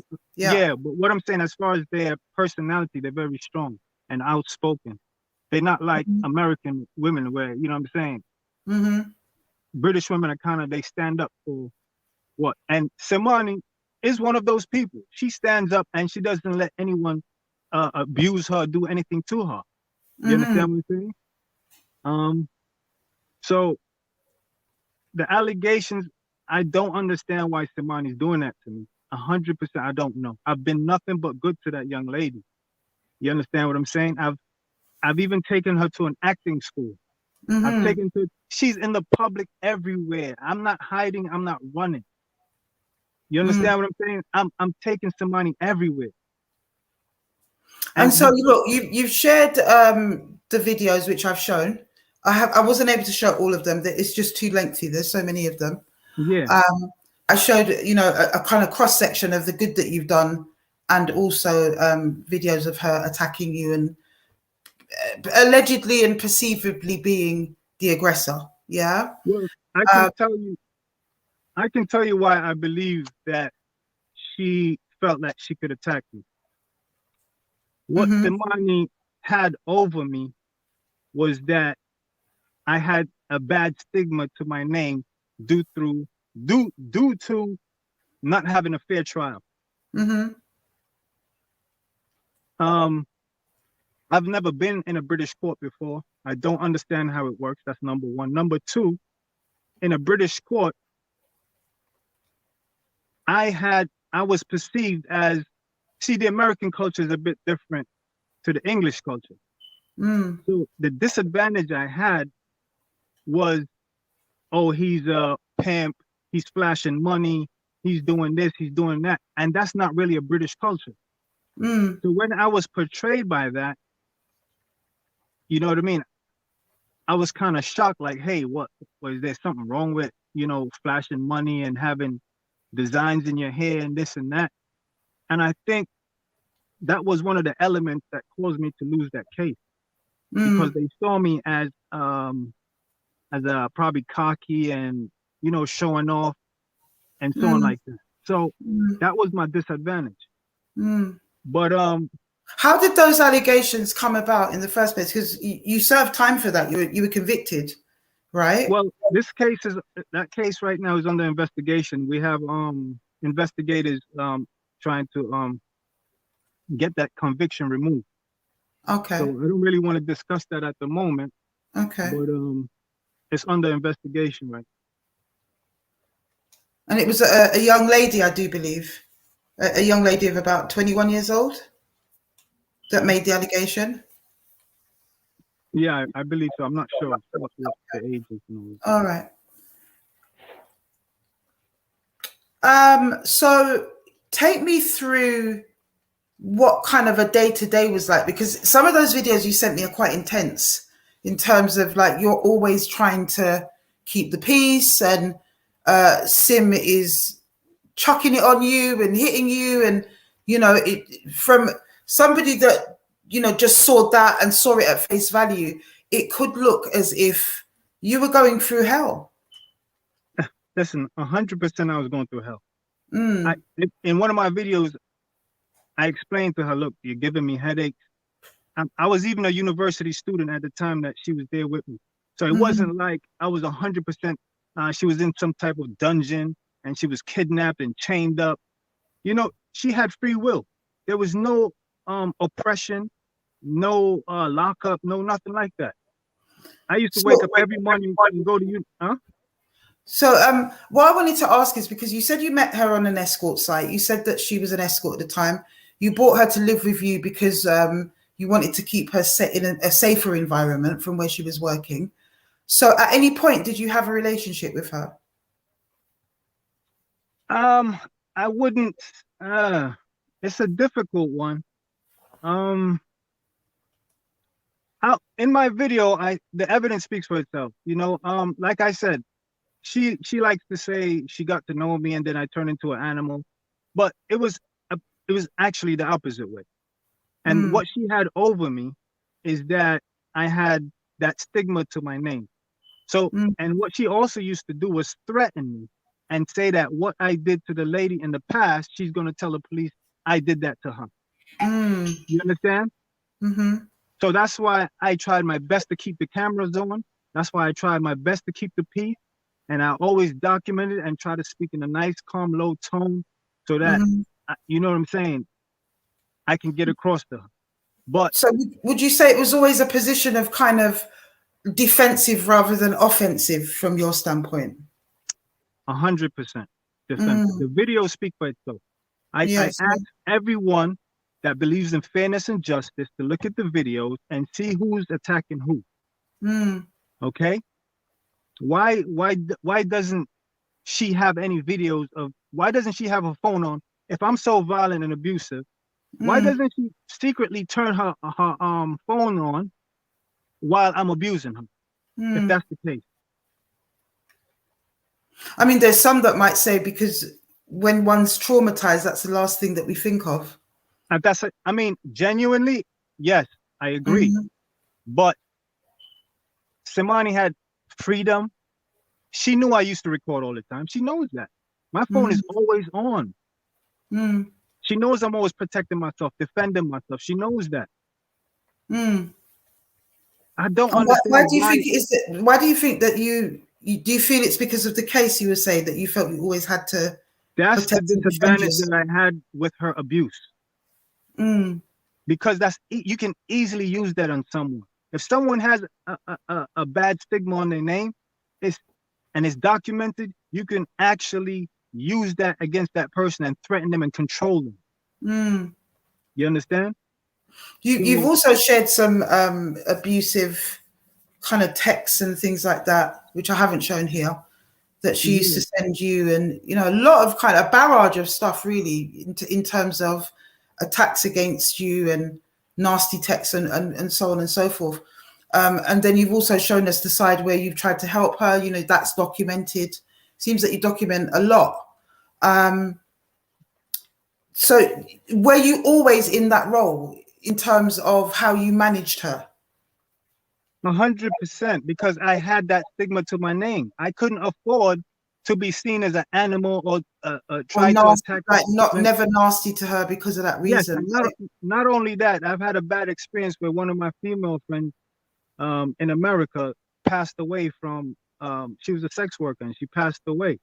She was actually the girlfriend to one of my cousins. And I vowed that if I ever ran into anyone that's in that line of work, I was going to make sure that they're safe. And if anybody wants the evidence of proof of that, I can provide that evidence. You understand? So I like to support what I say with evidence, not just an allegation. And I ask the people to be open-minded and to understand and to consider evidence is important. You got to understand, Simani she is an artist. A lot of artists use certain situations to build their career. I'm not knocking her for what she's doing, but it's wrong. And I feel for the people that's supporting her, and I feel for the people that are putting their money behind her and stuff like that. But if you're gonna be dishonest and you're willing to lie to get ahead, karma is at the door. And so what do you say about the allegations of other girls? Tell me about these other girls. I'm not going to speak on that because no. I mean the other girls in terms of girls that you were involved in, that you also helped. You haven't denied that took place. But you discussed with me that we're only going to stick to this topic, and we're going to stick to Simani. So that's what I want to do for now. Okay, but I think we're going to have to revisit it at some point, bro, because it's very significant. But it's cool for now. It's cool for now. Go ahead. Yeah. Yeah, like I said, I believe in. We were talking about the dynamic between you guys and stuff, and you were saying that you were always in the kind of defensive role, or you were in the nurturing role with her. Well, the thing is, the people are using the excuse that, oh, she was 18, 19 years old, and that because she's 18 and 19, she's vulnerable and she's okay, fair enough. But okay, so let's reverse it. He's older. He has a bit more experience and wisdom. Why would he, if he's such an adult and a well-thinking person, why would he want to jeopardize his life? Why would he want to jeopardize his music career? Why would he go to university to study law? I went to school to study law. Like, why would I want to jeopardize my life and destroy my family just for what? It doesn't make any sense to me. And so, did she ever try to leave at any point? Did you ever see any signs of her being in distress or anything like that? 100%, yes. She has always left when she wanted to leave. I've also sent you text messages. So in most of all the messages, you would see that she is arguing about me messaging other women. 9 out of 10, her argument is always I'm messaging other women. In the videos that I sent you, I expressed to her, look, have I ever told you I wanted to be in a relationship? She answered that question. I said to her, what do you think I'd rather? You think I'm looking for love, or do you understand that I'm a businessman and I'm trying to push your career? She said, yeah, you're a businessman. So she understood clearly. It's not like I pulled somebody out of a mental home and she didn't have common sense. Simani has common sense. But you had sexual relations via business, right? Even at that point, when it had turned into a business relationship, because as you said, you picked her up as an escort, and I take it that you got your money's worth in that situation. No? No. I never did anything with her when I first met her. Ah, okay. But you did afterwards? Consensually, yeah. Yeah, consensually, yeah. Of course. Yeah. Okay. So, but obviously there was an understanding, is what you're saying, that it wasn't a relationship. Yeah, 100. She knows that. She responded in the video. The evidence speaks for itself. The video speaks for itself. But can you see how? And not only that, see how a girl of 18 could potentially be caught up in mixed messages around a situation like that? Can you understand that? Because you're 48, right? No, I'm not 48. Oh, sorry. How old are you? I'm a bit less than that, but not 48. Oh, a bit less than that, but somewhere in your 40s anyway. But I'm significantly older than her. I'm saying that, can you see how a young girl of 18 years old who's having sex with a guy, she doesn't know, no one knows themselves at 18 years old. Could it be possible that she had those mixed messages? That's what I'm trying to put to you. Because you're saying that you weren't in a relationship, but there was sex going on and she was living in your home. Something else. Do you see what I mean? Yeah, correct me if I'm wrong. So you're saying that if someone has sex, they have to be in a relationship, or it can't? No, that's not what I'm saying at all. I'm saying, can you see how an 18-year-old could be sent mixed messages in a situation like that? Or, grown women. Yeah, I'm not saying it's not possible. It's possible. Yes, it's possible. Yeah. Okay. I just wanted to. Also, what I want to make clear is I also sent you messages while she was staying at mine, where she was messaging other guys and also pursuing them in relationship status at the same time. Yeah, you did send me that. Yeah. Okay. So, yeah, you did. I just wanted to get a gist of the sort of dynamic between you guys, really. And I know that you're saying that she left a few times, but she would always come back. What would bring her back, do you think? Why did she come back? Because if someone's being trafficked, there's a chance to get away. We know about the cycle of abuse where they keep returning. What do you think brought her back? She was comfortable with me. I was always supportive.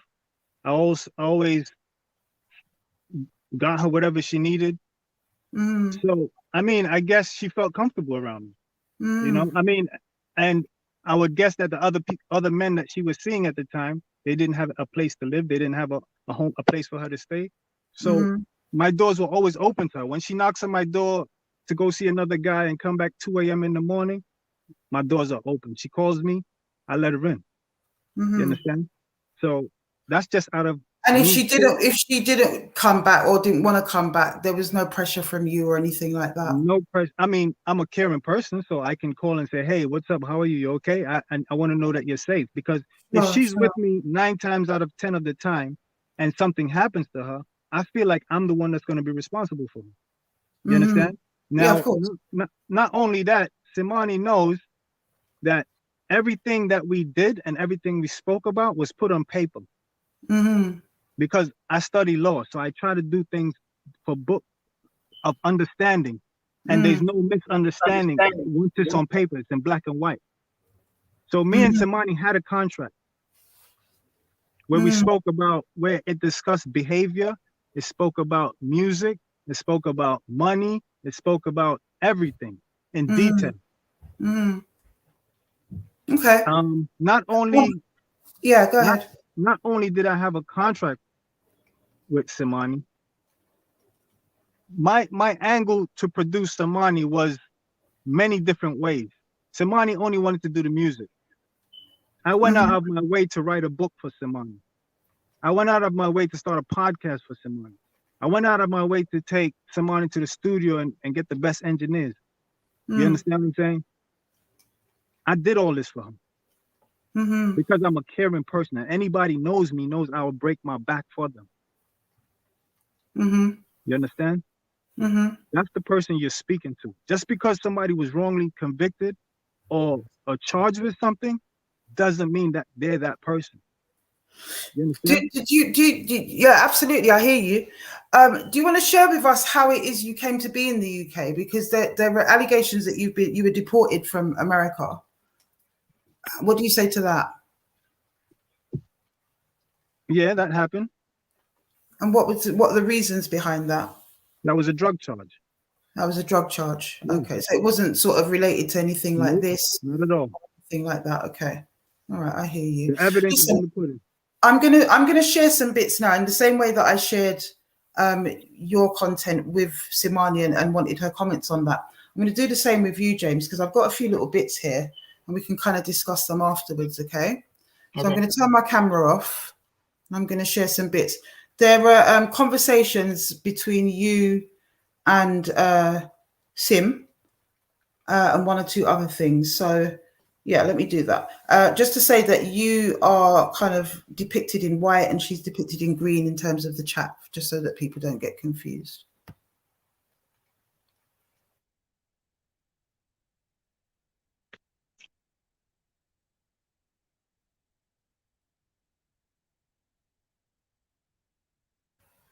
I'm not going to bother to read it out, guys, so I'm going to leave it up on the screen for a little bit so everybody can see what that says, and James can have an opportunity to look at that as well.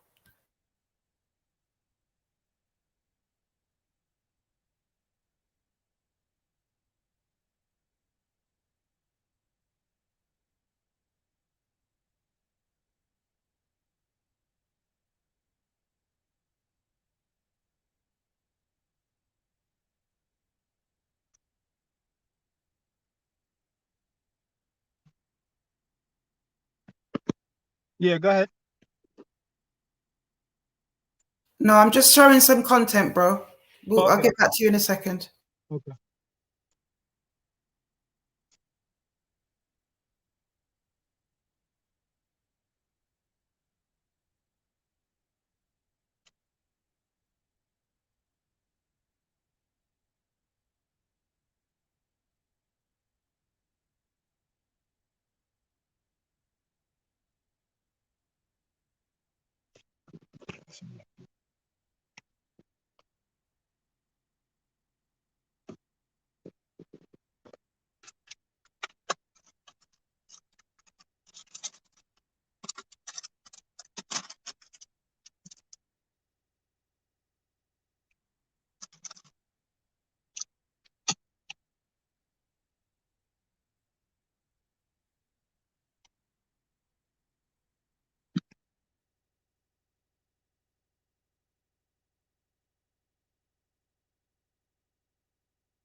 Bro, did you get a chance to read some of those?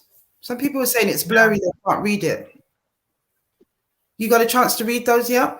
So those are conversations between, it seems to me in those chats that Sim is telling you that you're controlling, you should leave her alone. You're trying to kind of coerce her to come back or to at least call you. Yeah. Do you want to explain that to me? Because that's a real kind of difference to what you were saying around, you know, you never sort of being in that role. Well, could you pick out the part where I was, what negative things I said? And could you pick it out? No, I've got other ones actually. I could sort of take time out on the live and upload them because she has shared videos of you being really nasty to her and calling her names and things like that. I can do that. I haven't uploaded them, but I can do that right now if you need me to. But yeah, we've got those as well. So I'm just saying it's a big kind of juxtaposition to where you were at in terms of what you were saying that your role in the dynamic was, because she's obviously got evidence that's not always the case, is what I'm saying. Yeah, well, you said that you have videos of me being nasty, calling her names. Is that correct? Yep, I do. Well, would you like me to upload them and show you them? No, I don't. I'm going to respond to that. Okay. Of course, there are times what I've went through with Samani. Of course, sometimes I'm going to get angry and call her names and stuff. I'm not denying I didn't call her names, but that's as far as it went. You understand? That's as far as it went. It's just that when I asked you before, you kind of gave us an indication that it had never been the case and that you always kept calm. I think I can quote you on that. I think you actually said that you were always calm. No, in some of the videos, I do swear in some of the videos that I've sent you. No, none of the ones that you sent me. I've not seen you in that role in any of the ones that you sent me. The ones that she sent me, yes, I have. I've also got one of her with a scar on her face. I can't say if you did that for sure, but she certainly sent me one of a scar on her face, and she's alleging that you did that as well. There's something else actually that I wanted to kind of clear up, because let me just show it very quickly.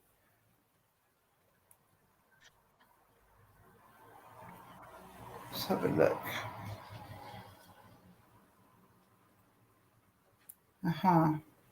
Did you get offended? I don't. Oh. Okay, so it was all you should call him a lollipop. No, should we call him lollipop?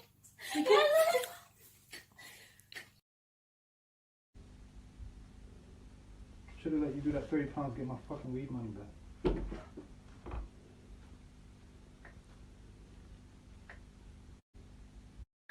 I'm going to run this one a couple of times, because if you kind of don't listen very well, you miss it. So I want everybody to hear what's being said here.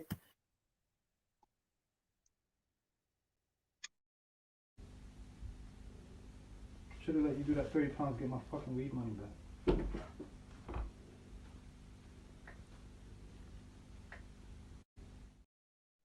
What the person said.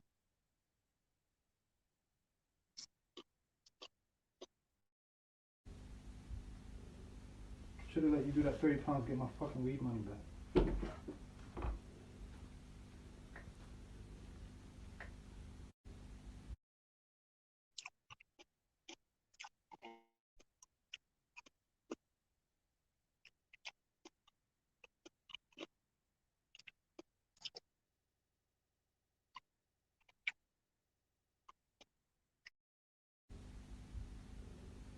Should have let you do that 30 pounds, get my fucking weed money back.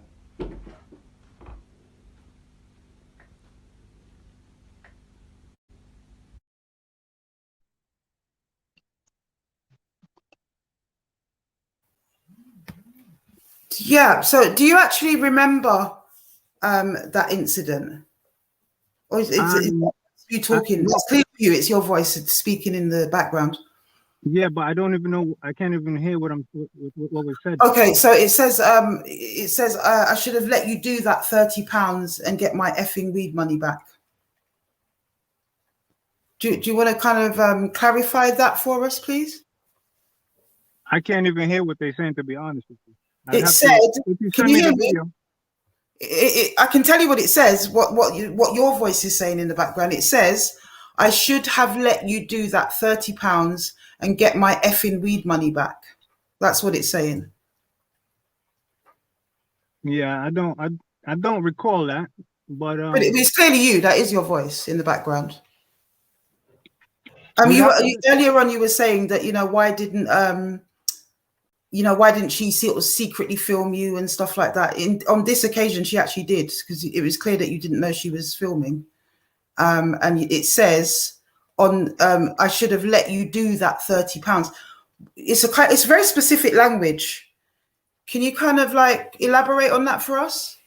I was probably upset or something like that, but that was just talk.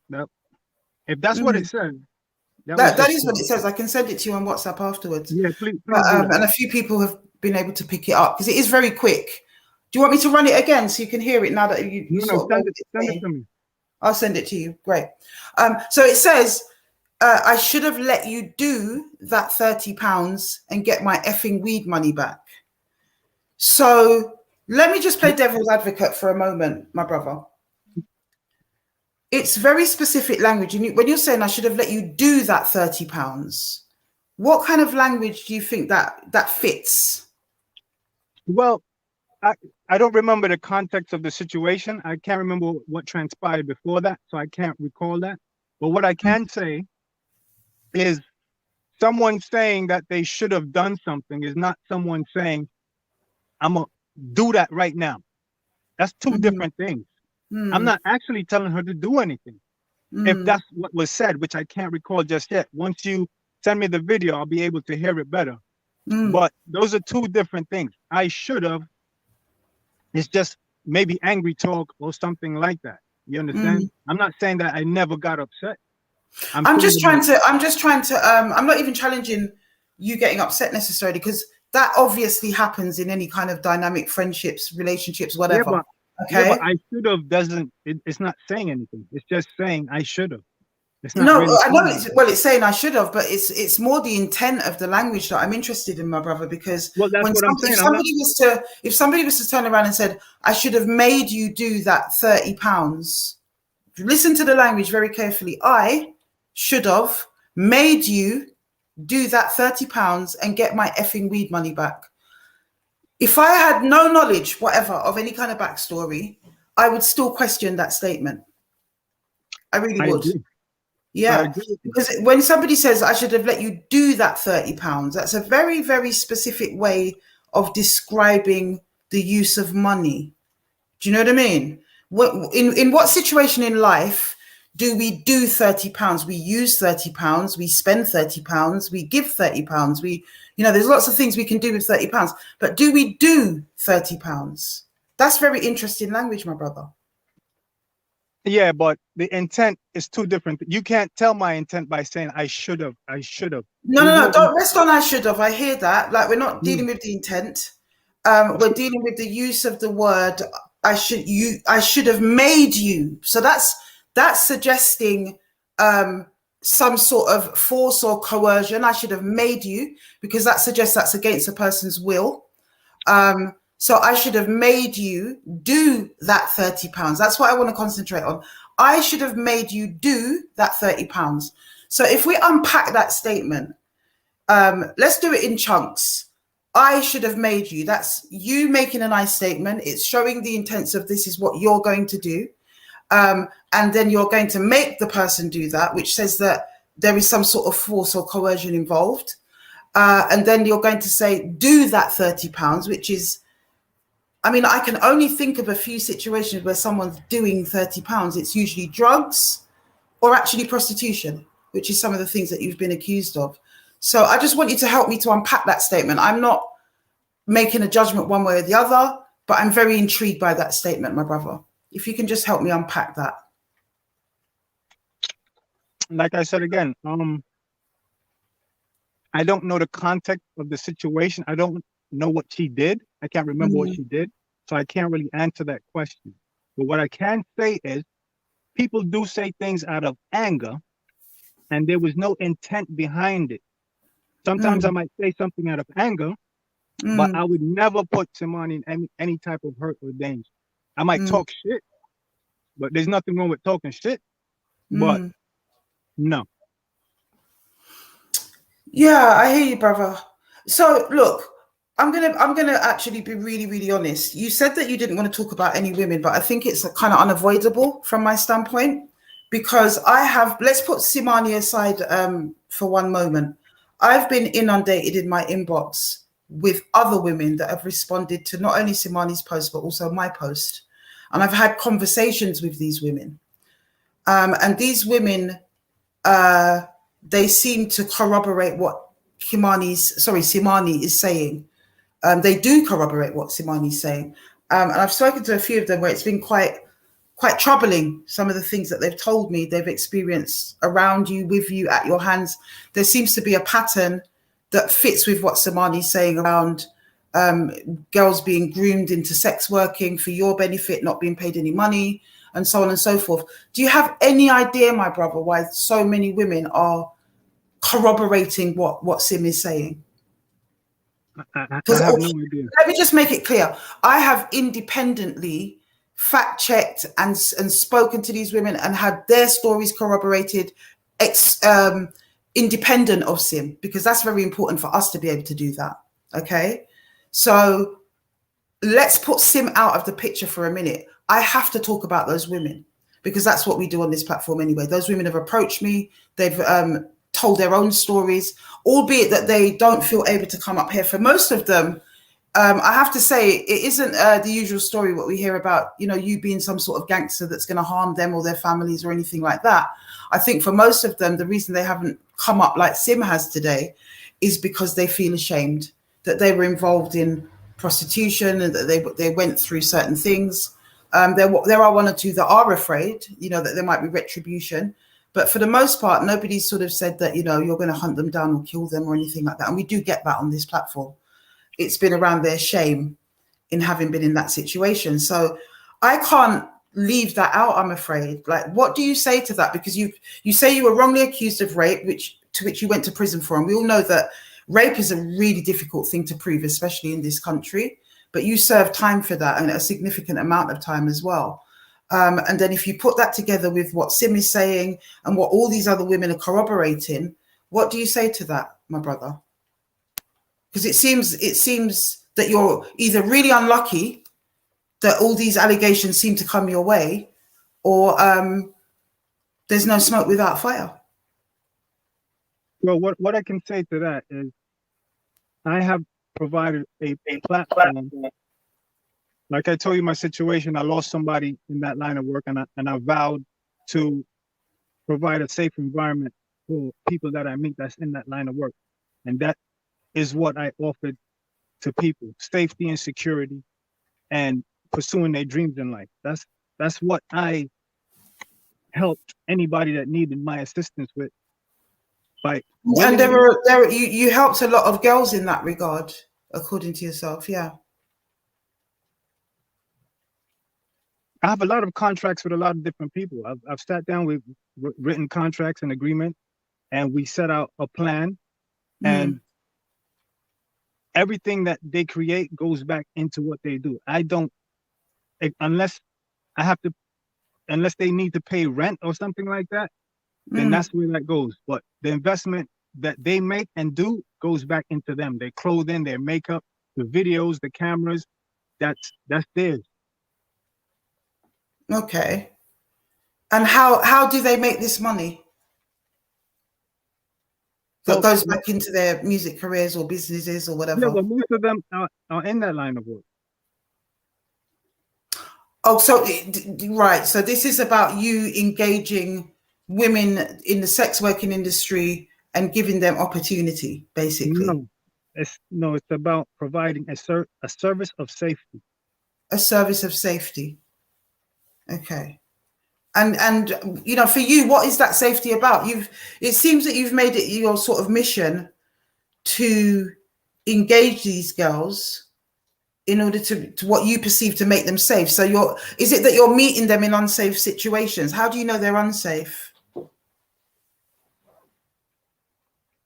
How do I know that they're unsafe? Yeah.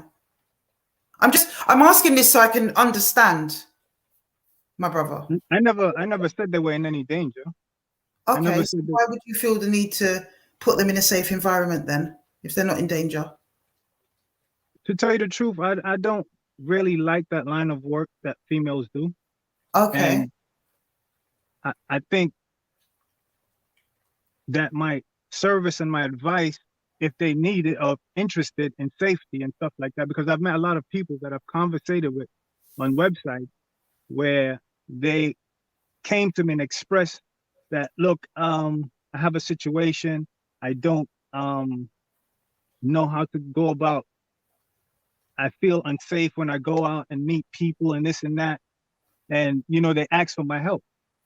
So this is what I'm trying to express to you, that I'm providing a role of safety and security. Mm. And there's no oppression there. There's no slavery. There's no trafficking. You understand what I'm saying? And Because they're already in that line of work, right? what I'm doing is Is that not what you're illegal. saying? You have to understand that what I'm doing is not illegal. Me providing safety for someone is not illegal. No, I hear that. I hear that. I'm not committing any crime. Mm. You understand what I'm saying? You have to understand, I was in trouble and was wrongly and unlawfully convicted. Mm. The name was convicted of a very dangerous allegation. And was it from one of these girls that you'd helped that made the allegation against you? Well, I don't want to discuss them. I just want to discuss Samani right now. I don't want to get into other things. But I mean, I do a lot of different things. I do music. I do photography. I give people advice on law. I help people with law situations. If you're in debt, I can help you out with debt. So it's not just that service I'm into. I do a lot of different things.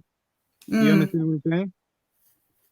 I just find it intriguing, brother, that that should be your mantle. Is that, well, I'm going to go about. I know you're saying it's not illegal. No, it's not.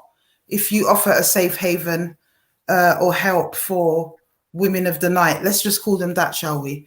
I'm interested. You obviously met them through you using their services. Is that how you met these women? You mean the website?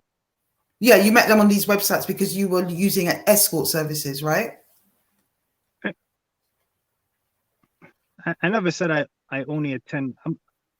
Sorry? I never said I only get on. What do you call it? Escort sites. Yeah. I'm kind of confused at your question. If you could repeat it. No, I was saying, where did you meet these women, these escorts? Because you said they were already in these line of work, this kind of stuff. The women that you were helping and that you didn't like them in that line of work, so you gave them opportunities to come out. My response to that is I want to stick to Samani at the moment. Yeah, you may well want to stick to Samani, my brother, and I get that. But for me, for us here tonight on this platform, we need to clear up some questions around the other women that have approached us. This is independent of Samani. It's not even about her testimony. No, I understand that, but you told me tonight. So that's. I may have told you that, and in fact, I told you that 2 days ago when I hadn't had the volume that I've got now of women that have come forward. I did say to you that when we spoke initially a couple of days ago, I said to you, I'm not dealing with those women at the moment. I'm dealing with what Samani's dealing with. But since then, I've spoken to a lot of women, my brother. And some of those women have said that they were under the age of 16 when they met you, and that they were forced and coerced into sex working for you. So it's not a conversation we can swerve or avoid, I'm afraid, my brother.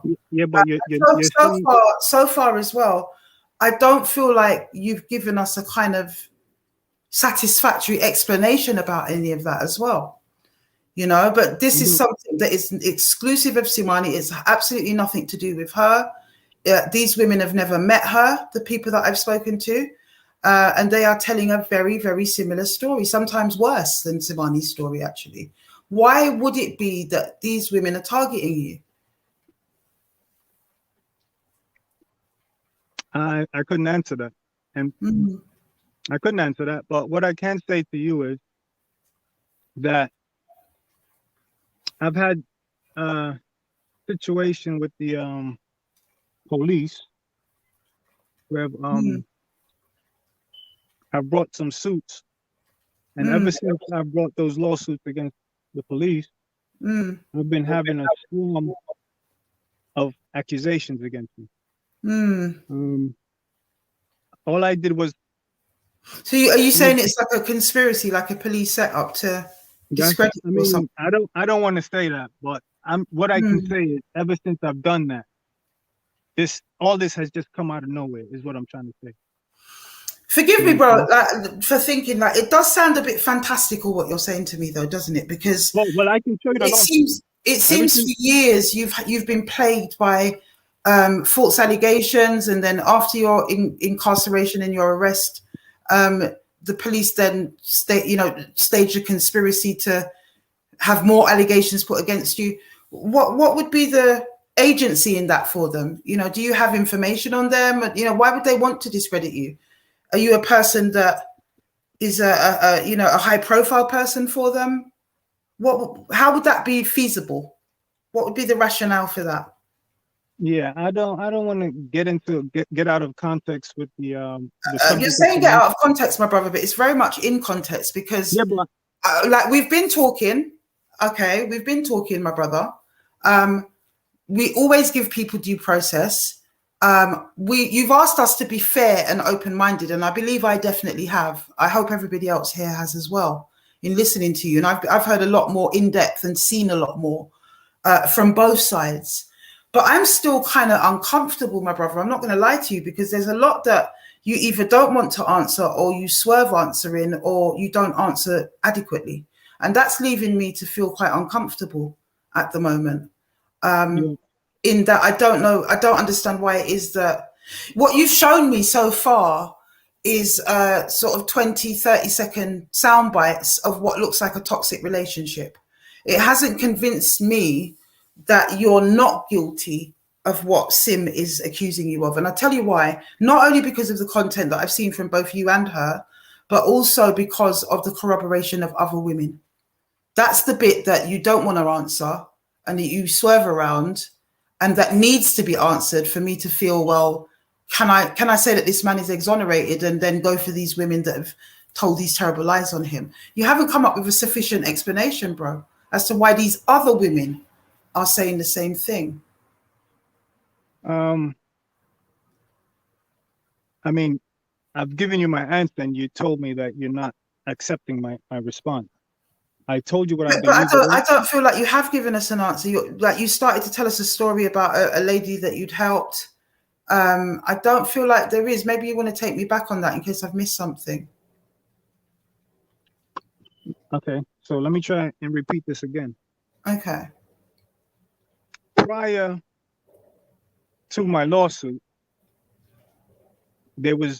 I'm just telling you my side of the story. I could only tell you my side of the story. You can't make me make up something. You understand what I'm saying? I'm not asking you to. I just need to be clear, my brother. I'm giving you my.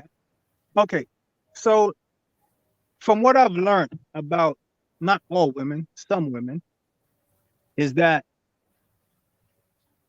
I'm just giving an example that some women tend to want to follow other women when something happens. Whether it be negative or whether it be positive. Okay, let's say, for instance, I won £1 million. I won £1 million yesterday. And one girl, one female says, hey, oh my God, I know that guy. Oh, I know him. He used to come to my house or my parties or whatever. You're going to have a barrage of other women following and doing the same thing. I'm just giving an example. You understand what I'm saying? I don't think it's a very good example. I think they call it like it's a really bad analogy, actually, because what you're suggesting is that women are sheep and that they follow each other even in the most dire of circumstances, and I'm not really going to accept that. No, I never said that. You said that. I'm sorry. I'm hearing that. No, I never said that, and that's not what I meant. I didn't say you said that. That's what I'm hearing. No, if you misunderstood that, then I apologize if that's what you got. Okay. No, that's not where I'm coming. Okay, well, help me to make it make sense then, my brother. I could only explain it the best way I explain it. If I didn't explain it, give a good example, then I apologize. Okay. You know? Yeah. And as I said, these women are unconnected. They don't know Sim. They don't know each other. Where have they come from? Why are they making these allegations? You're suggesting the police could have set them up. I doubt it. That would be resources, and resources cost money. And for the police to spend money on that type of operation, you would have to have a shitload of information or something that they want to suppress within you. So, you know, let's work on the side that you're not some kind of agent. There's no reason for the police to want to set you up to that extent. No, I never said that they did all the work. What I'm saying is they found someone that was willing to so-called what they call what they call it? Blow up or what's the word? When you expose someone, yeah, the word expose. So they found someone that was willing, because what I was told by someone that read one of her comments was that the police contacted her parents and told them what she was doing. And because she's from kind of like a Muslim family, she could never come out and say, "Oh yes, Ma, this is what I was doing." So she needed someone to blame. I mean, if you don't think a female is capable of that, then I might as well. No, we're under no illusions. I've said this to you before, brother. We're under no illusions that women are capable of that and worse. You know, we've seen it time and time again. But what I will say is that when you put everything under the microscope and scrutinize it, you know, men that are usually rock solidly innocent have a much more airtight explanation than you do, my brother. That's the part that I'm struggling with. Well, I apologize if I don't meet your standards of explanation. The only thing I can do is tell you my I don't think it's just my opinion. I think most people in the chat even are not really feeling some of the things that you're saying. I think when you listen back to this live, you'll see it for yourself, but it's not adding up. It's not adding up, James. I'm going to be totally honest with you, mate. It's not adding up, what you're saying to me. And the fact that you want to swerve the pertinent question, what about the other girls? Put Sim out of the picture for just 1 second. What about the other girls? What about what they are saying? And what they're saying is that they were controlled and coerced and groomed in the same way that Sim describes. Some of them, you know, different tactics. It wasn't necessarily about you pretending to be a boyfriend or whatever. It was some of them that had nowhere to go. You know, they were homeless or whatever. You took them in and then put them to work because that's the only way they were going to keep a roof over their head. Yeah. So what you're being accused of is being a first-class Mac Daddy. Let's just have it right. Yeah, or what we say in East London, in Cockney, England, a ponce. You're accused of being a pimp. You're accused of pimping underage girls. You're accused of raping some girls, and you're accused of coercive and controlling behavior. But you haven't been able to really stand up to that, brother. It's really difficult to defend you. So what I'm trying to be able to, I really would. I'm not. I didn't come here looking to, you know, to finish anybody or anything like that. I just wanted to have the facts bear out in front of me. We've been speaking all week, you know, on both sides. So, but I'm not feeling it tonight, brother. I'm not going to lie. I could only respect your opinion. You base your opinion, I have to respect that. And there's a lot, you see, well, sorry to cut you, but there's one thing when it comes on to kind of listening or forensic questioning or whatever, it's detail that determines the truth. And so far from Sim, I've heard a lot of detail about your abuse. I haven't heard enough detail about how it is that you didn't abuse her. Does that make sense? I don't know if it's the way you communicate, but I have not heard the same detail. So it does lead me to ask more questions. I'm going to put the link out, my brother. I don't know if you want to jump backstage or if you're okay to stand up to questions. I don't know what you want to do, but I, for one, have heard enough. I've heard a lot, and I'm still pondering, my brother. Okay, so he's gone. Okay, so we'll bring Sim back on then. Hi. I was picking you off, bro. I was putting the link out. There it is, people. if you want to jump on. Brother's gone of his own accord. I don't think he likes what I'm saying. Right, there's this. Oh, here he is. I think it's who is this? Let's see. Hey, hello. I don't want to be on that at the same time as No, let him. me just find out if it's him or not. And this person hasn't connected their camera properly. H. They turned. They were J just now. Why are they now H? Can you connect your device, please? Because you won't be able to get on if you can't. Me? No, not you. Not you. Not you, Sim. Who? Not you, Sim. I'm talking to this H person backstage. H, can you try and connect your device before you come on? It's not letting you on. Yes, Sim. So you've heard the explanation. I just feel like he really exposed himself, and that's why, like, I was. Someone called EJ Boxing Live. Let's see who that is. If it's him, then I'll just put you backstage. Hi, you're live, EJ Boxing. Yo, how you doing? How you doing? I'm okay. Yeah? I'm okay. Yeah. I'm just listening to, I've been listening to your show for a while, and like just listening to this story. I was wondering when I saw the video of her, why did he call her a thief? You know, he was being nice to her and everything like that. When he was, he went through the thing and said like that's abusive, and see what that goes in line with what she's saying. 19 shows that obviously maybe he doesn't see it's very controlling, very controlling and very abusive. That goes into that. And then also if she's that young and he's doing other girls, he's controlling her by saying, look, if he when he goes and gets other girls, he's controlling her by other girls. As you know, some men when they're with a girl and the other man gets other girls, if he when he goes and gets other girls, he's controlling her by other girls. As you know, some men Janie, can you mute up for me, hon? You're echoing. Sorry, 1 second, bro. 1 second, you're echoing. Janie, mute up. Somebody's got their live on. Oh, there you are. Yeah, go ahead, bro. Sorry, we lost you a bit there.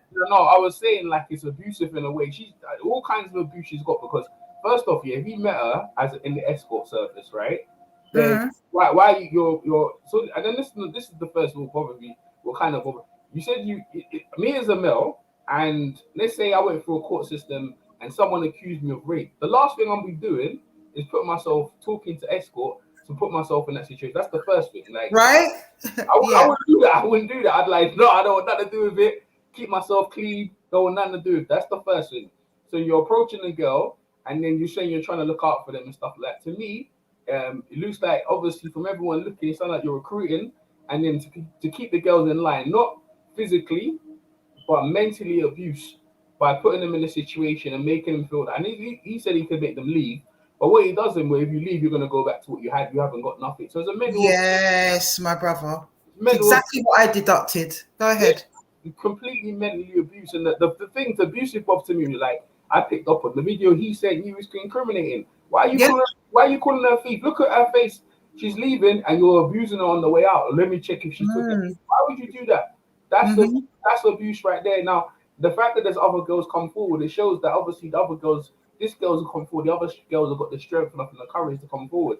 He said it's the police, maybe the police against him, but no, it's your own actions. Because you as a man, you put yourself in line with these females. Yeah, you're older than them. You should know better. Vulnerable, and it's unfortunate that some of these girls haven't got other male role models in their life to keep that. Vulnerable, and they would come up to him and say, "Listen, bro, what you do with my sister or my cousin or whatever?" And he obviously he's looking like this, right?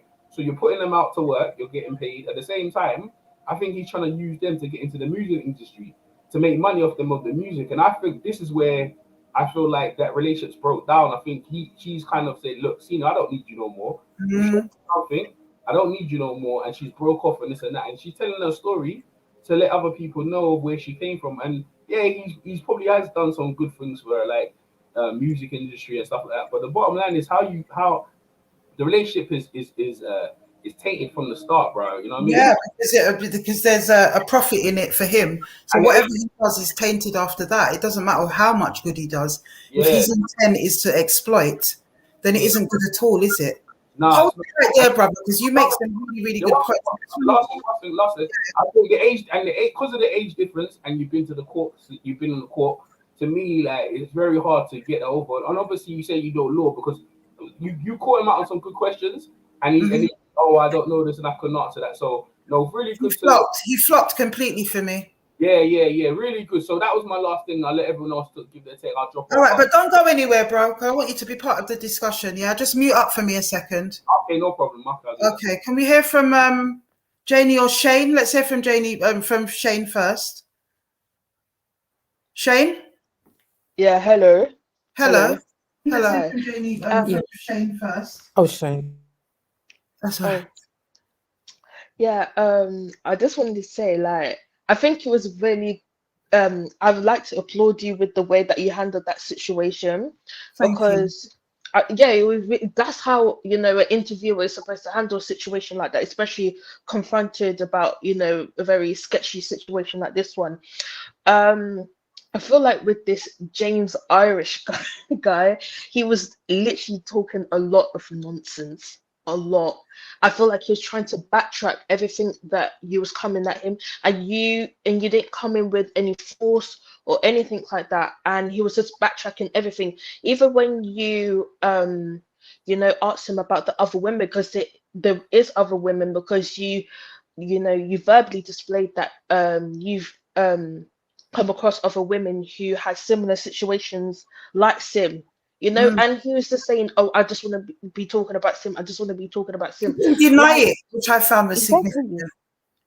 You know, and it was pissing me off. He was keeping comparing US women to UK women.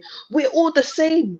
Please, like, he was just literally talking nonsense. He wasn't keeping it short and sweet. He's just like literally talking about something else that has nothing to do with the situation, you know. And I think it's really disgusting. There was a lot of deflection going on, wasn't there? Yeah, especially with the clip that you showed about, I should have made you done that £30. I think he was talking about, I should have literally, like, you know, sell you out. Well, that's according to our sister. That is exactly what the conversation was about, and it sounds like it fits perfectly to me, because I can't think of I can't think of another scenario where you would use that type of phraseology. You know, I should have made you do that £30. You know, it's very telling. That is. I feel like this guy wants to be the next R. Kelly, because he's talking about music career. What music career? What music career are you talking about? No one's gonna buy your music. Let's get that clear. Yeah. And it's, well, like, you're nonce to be, you know, coercing, you know, a young teenager to do disgusting acts. It's this disgusting, you know, and he can't, and he's talking about safety. I don't know what he's talking about safety. Well, he sort of describes himself as the sort of Superman of working girls. You know, he's come to sort of save them and bring them more like proceed with caution, like, when it comes to him. Like, I don't know what he's talking about. All right, sis. Like, let's pause up for a minute. Don't go anywhere. I just want to hear from Janie very quickly. Yeah, that's fine. Okay, blessed sis. Yes, Janie. Unmute for me, sis. Janie. Oh, there you go. Yes, yeah. I wanted to ask him a few questions. For me, sis. I'm unmuted. Janie. I don't know. You've got while you're on the StreamYard, while you're on the StreamYard, you've got to mute the live that's on YouTube. You've got to mute that tab. Can you hear me now? Can hear you. We could always hear you. Just had a bit of a feedback. Oh, right. Okay. You're good now. You're good now. I still hear the feedback though. We can't hear the feedback on this side, so that's okay. Okay. Yeah. Okay. I wanted to ask quite a few questions, actually. Number one, why is he hanging around escort services? Big question. That's one. And he claims that he's a haven for young working girls, but he has a stable and he's pimping them. I also he's denied that, hasn't he? He's denied that he's pimping them. I mean, he's pimping them and he's sleeping. I mean, I wanted to ask him about the time when she said that he was filming her having sex in the bedroom while he watched in the kitchen via camera. You know, what's that all about? And he seems to have a taste for young. Those are some of the things that I didn't show. Yeah, absolutely. When last did he date someone in their 40s? You know, he's going to go back to jail. He's going to go back to jail. And also the 60-40. What did he mean in the text when he said well, the 60-40 according to Sim. Do you want to come on and tell us what that 60-40 was about? Because I actually forgot to pick that up with him. Hi. Hey. Basically, so those messages that you guys saw, that was like around the time I was starting to like really have enough and wanted to like go home, run away, go home. And one of the this is his way of getting me back. He was like, okay, fine, I'll give you 40% of the clients. Instead of 0, I'll give you 40. And I forgot to add that he like made me see multiple men a day for nothing for a year. So yeah. And you're not the only person that's told me that, Sim. Yeah. You're not the only person that's told me that. It's very disturbing, and I was hoping that the brother would be able to provide me or furnish us with some kind of plausible explanation as to why all these women are saying these things about him. But he wanted to just not even answer the question. He wanted to avoid it altogether. But so, Janie, yeah, continue. There are a lot of questions. I just believe that this he's a very dangerous guy. Mm-hmm. You know, he's a manipulator, and he's going to go back to jail. Mm-hmm. And I can imagine that the person who he went to jail for rape, there's a situation where someone said no. Mm-hmm. And that's why he went to jail. Someone said no. No means no, and that's it. Mm-hmm. Absolutely. You know, so he needs to watch. If he's trying to appeal, he needs to watch it, because they could, you know, throw more sentence on him and he could end up back in jail. I am encouraging the women that have stepped forward to form a cohort and bring forward a police report. I think that needs to happen, because there are too many questions unanswered here. For me, there are way too many questions unanswered. Brother had an opportunity to come on and state his case, and I think he failed that miserably. And the sad thing is, it looks like he lives in a crummy little bed, a squalid little bedsit. Well, what's interesting though is that he sort of previously described, it being a safe, clean, great environment for them, because some of the places they were working in were quite dirty. But I was provided with pictures of this, which is where he apparently or allegedly stacks his own urine in bottles. Can you see that in the corner there? Why does he do that? Why? I don't know. I was thinking, is he into some sort of, if those are his, is he into some kind of wee therapy or something? Some people drink their own wee for therapeutic reasons. I don't know if you've heard of that. But I don't know. Sim, can you tell us why he used to store urine? Because it's a bizarre practice in this day and age. Are you there, Sim? Yes, I'm here. Yeah. Can you tell us why he used to store urine in bottles? I really don't know, but I've spoken to other victims that was there before and after me, and they've also seen that. But I don't know what he was doing. And now that I'm looking back, I'm kind of petrified, because I don't know what he was doing with that wee. If he was adding it in my food, I don't know. But there's a new angle. He used to store like so many bottles in each corner of the room of like piss in bottles. That is just, I'm going to show that again, because I've never heard of anything like it.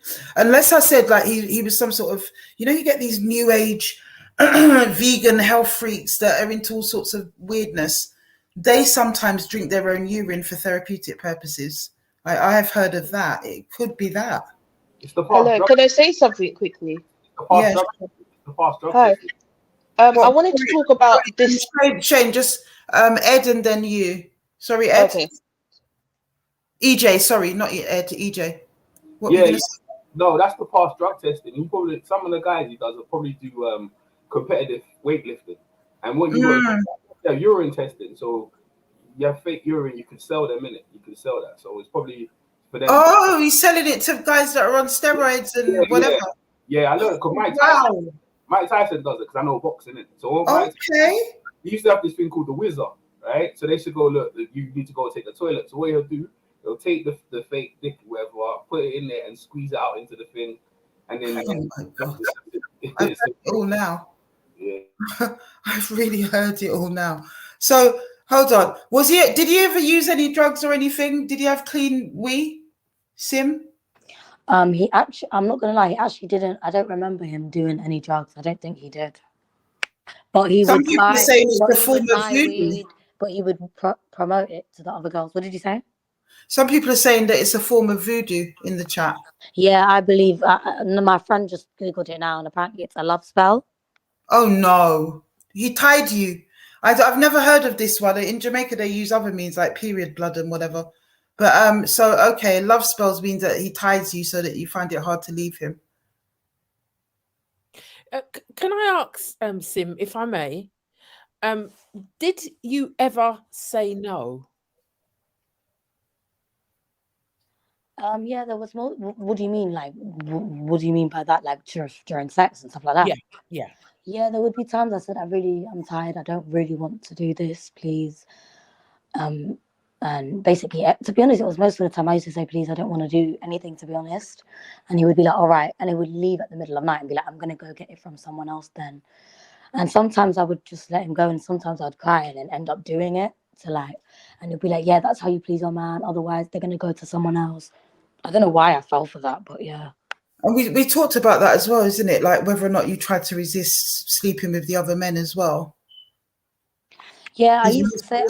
I remember basically because I was. I said you also described how you said no on some of those occasions as well. Yeah. I could just hear myself in the back. It's throwing me off. But basically, there was times I remember I used to want to sleep all day because I just was suicidal and I just wanted to like kill myself. So I wanted to sleep all day, and he'd be like, "Wake up! Don't fucking sleep!" Like he hated me sleeping, and he'd be like, "You have someone to see," and I'd be like, "Please, like I have no energy, really don't want to." And sometimes I would have to I would have to block and delete numbers. If he let me control the phone, I would block and delete numbers, and like try to make sure no one came. But he was controlling the phone most of the time. Mm-hmm. Can I ask another one, Sim? I mean, where did he get the punters from? Most punters. The clients. Remember we talked about that as well. Yeah. He put adverts up on websites, multiple websites, and yeah, that's how he did it. And also you were saying that he'd also pick up girls in the same way he did with you. What do you say to him saying that you were already an escort when he met you? No, I was not already an escort at all. Obviously, I was on seeking arrangements. I had sugar daddy, stuff like that, but I was not in that line of work at all. He basically normalized it, and yeah, he's literally just talking out of his ass, to be honest. And I think everyone, and I even said, I'm so happy everyone can see. And like I said to you, none of us are little kids. We're all grown adults. I think he's so used to being around little girls that he thinks the world is stupid. And I might have been a bit dumb and a bit gullible when I was 18, 19, but now I'm not.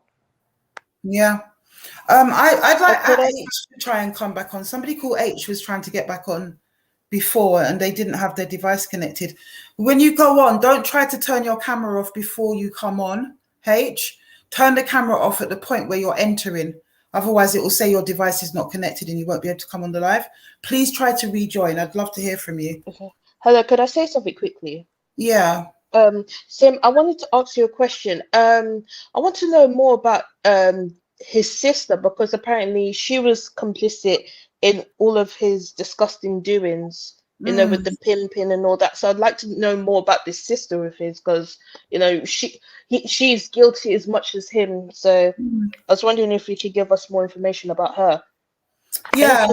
Okay. Basically, so he slaved me out for whatever weeks, ended up making a lot of money, flew her out from America with the money, ended up getting a BMW, hired it, like showed her the life. But he used to kind of be nasty to her too because he doesn't respect women, period. And one day I remember she saw how he was treating me when she was in London, and she was really disgusted, and she was like, "You really need to like get away from this guy." So I thought she was cool. Months later, I get him arrested. He goes jail. She's messaging me on Instagram. I don't know what happened, and I tried to go back to the Instagram messages. I can't find them, But she was like, why would you get my brother arrested? You took my brother away from me. He didn't, like, what the fuck? Like, you need to send him money. You need to come do this, speak to this solicitor. Tell it. She was basically controlling me. He was controlling me even when he was in jail for the first few months, and he was doing it through her. Oh my God. So messed up what he's done. So I'm glad you clarified that, actually, because he was under the illusion that you'd accuse his sister of helping to traffic you. That's not the case, is it? What you're saying is that she was aware of certain treatments and she did nothing. Yeah, that's what I'm saying. Yeah, you've never accused her of being involved in trafficking. No. Okay, yeah, I'm glad we cleared that one up. Janie, you've got some more questions. Yeah, I just wanted to ask, just to be clear, did he was the place? Did he were the punters, the clients, brought home to where you were living? Can you please repeat that again? Yeah, were the clients brought home to where you were living? Like you said that he was in the kitchen while at one of the times he was in the kitchen filming while things were going on in the bedroom. So I'm trying to find out whether it was happening at home. He brought them home. Yeah, that house was the house that he would bring the men to, and sometimes he would drive us to their houses as well.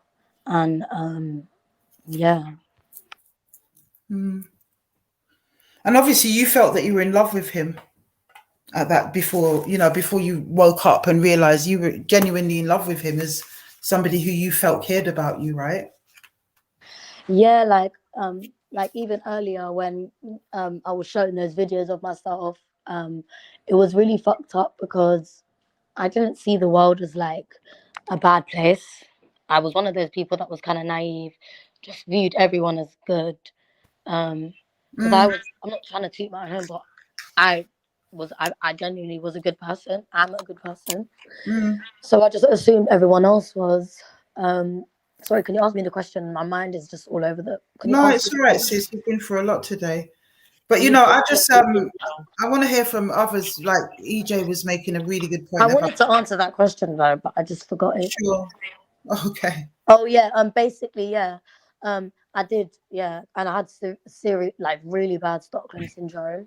That, to be honest, only in 2020 I woke up from that. And yeah. And that's what plays out in those videos, I think. He obviously intended for those videos to exonerate him. And I think all they've done is implicate him, those videos, to be fair. I really do. Because you can't sort of show out of context in isolation somebody being aggressive when we don't see the other half of the story. We just see these 20-second sound bites that don't really tell us anything. The fact that he's got the front to kind of come on and try all of that, it does speak to a kind of narcissistic streak. I'm not going to lie. I'm really not. What do you think of the explanations, Janie? I'm thinking, you know what? I'm thinking that he's a really nasty piece of work. Well, we all know that. But I'm thinking all these tapes that he was making while she was doing the business and stuff, he may be putting them on a porn site. It's possible. Or he was using them, or he was storing them so he could use them against her.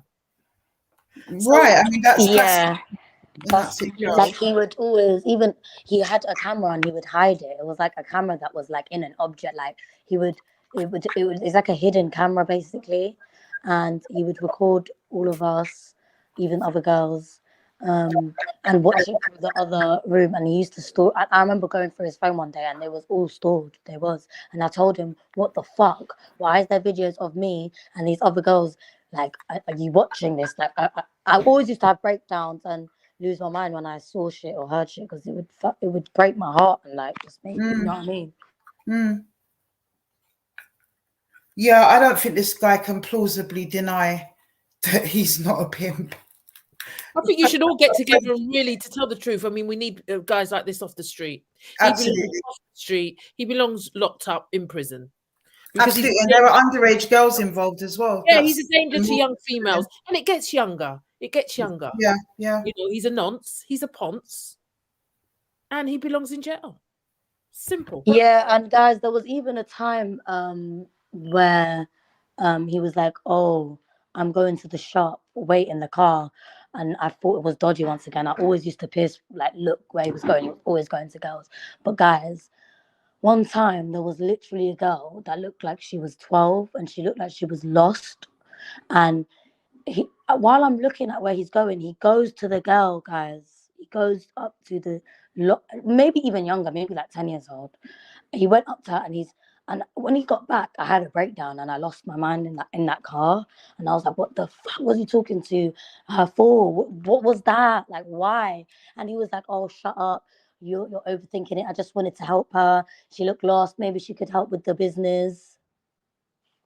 That's what he said, guys. And I'll never, ever forget that. There's certain situations that will stick with me forever. And it's like, imagine all the other girls that are like 10, 11, 12 that he probably done this shit to that we'll never, ever, ever hear about. Because, you know what I mean? I was young too, but there's girls that are even younger that he's done this to. Well, I certainly spoke to a sister that said that she was 14 when he first, she was a care kid and 14 years old. Yeah. Combination who's in there, trying to defend and enable. We don't care if she's an escort. Yeah, what's that got to do with the price? We don't care. If she was an escort at such a young age, she'd lost sense of self. Lost something. Do you know what I mean? She was vulnerable. She'd lost something. So if she was an escort, that was the result of it.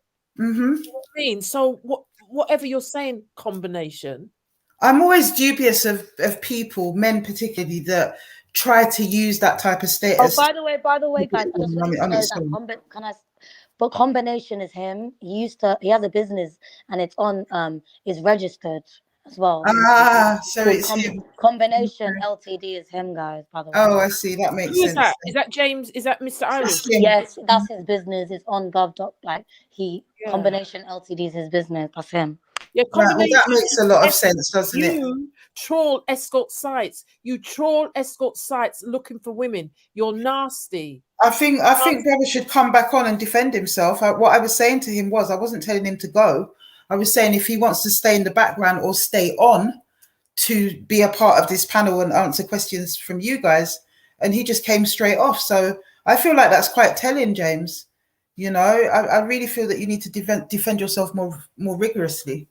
So you're more than welcome to come back on. But yeah, it's looking a bit dubious, brother. Not gonna lie. Trawling, like you said, trawling escort services and the explanation is so that you can save them. Like, is it just me or is that you are trawling escort service sites?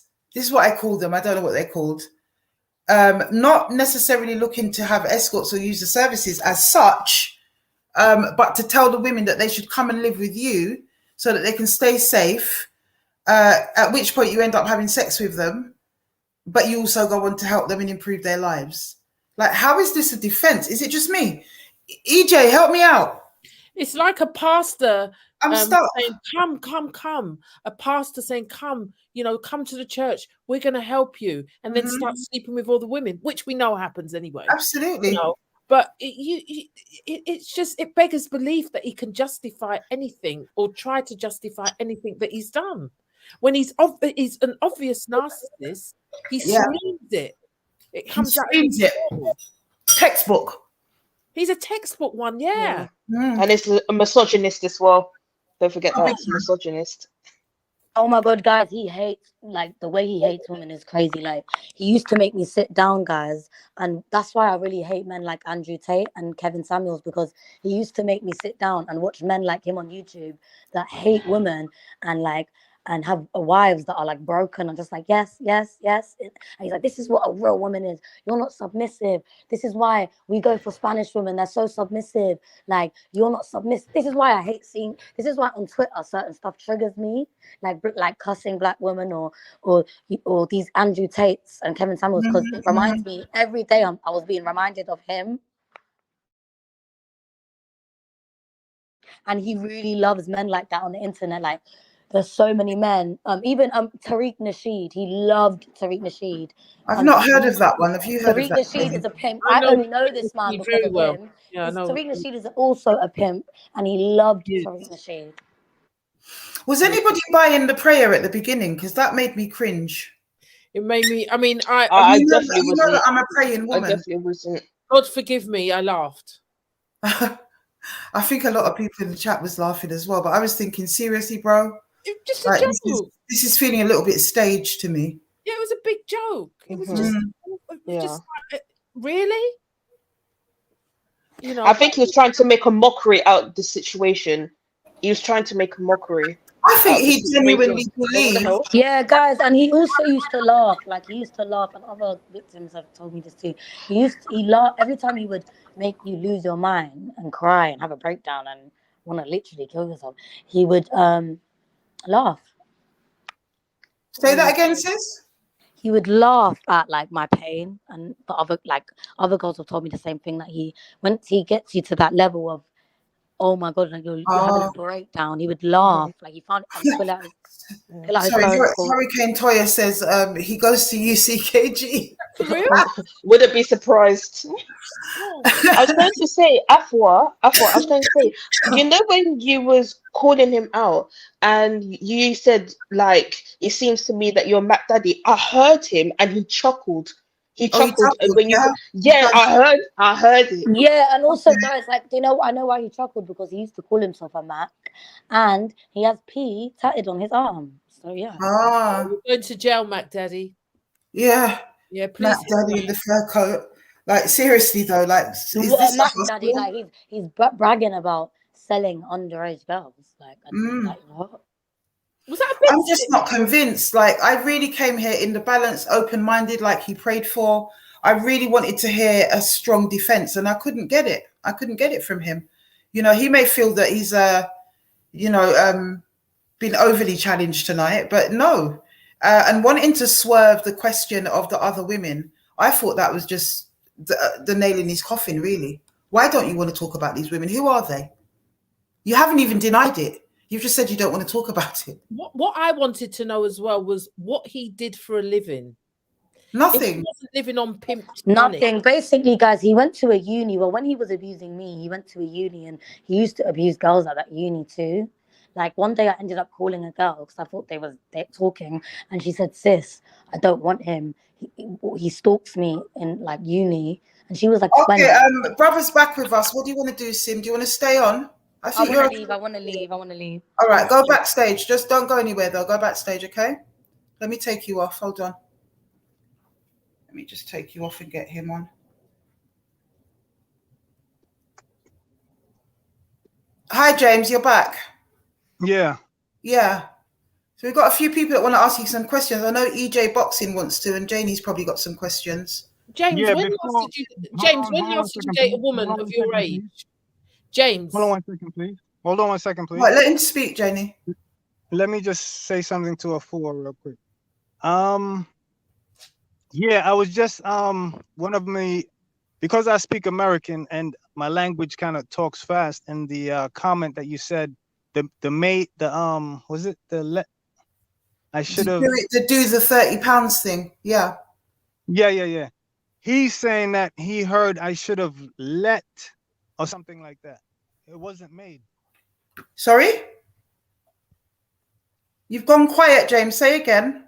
He said it wasn't made that I said. Who said that? No, I just got some feedback from some people and they said it wasn't made because I don't remember what I said at that and I couldn't understand it. Let me play it again one more time. Sorry. I'm just going to play it again one more time because I know what I can hear. Can you hear me? Sorry. Oh, yeah, that's better. I can hear you now. Let me just play it back one more time. James? I think that's important. Before you ask a question, hold on. I think he's exited the live. All right. What's happened there? Join us back again, please, James. If you can join us back, that'd be brilliant. Okay, where is this video?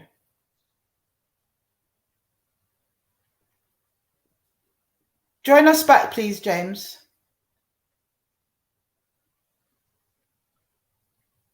Try to find this video, actually. Which one was it? Sim, you can come back on. James has, he seems to have vacated the building. He'd run. He just came to show that he didn't say what we all heard. I think that was what it was. Right. I mean, look, isn't that what you are hearing? Try to find it. I don't know why I can't find it back. Sim, you're back on. Hi. Yeah, you're back on. I don't know if he'll come back. Maybe he will, maybe he won't. But it'd be good if he does. I'm trying to find the video again. It seems to have disappeared. Oh, here it is. Yeah, let's listen to that one more time. Should have let you do that £30, get my fucking weed money back.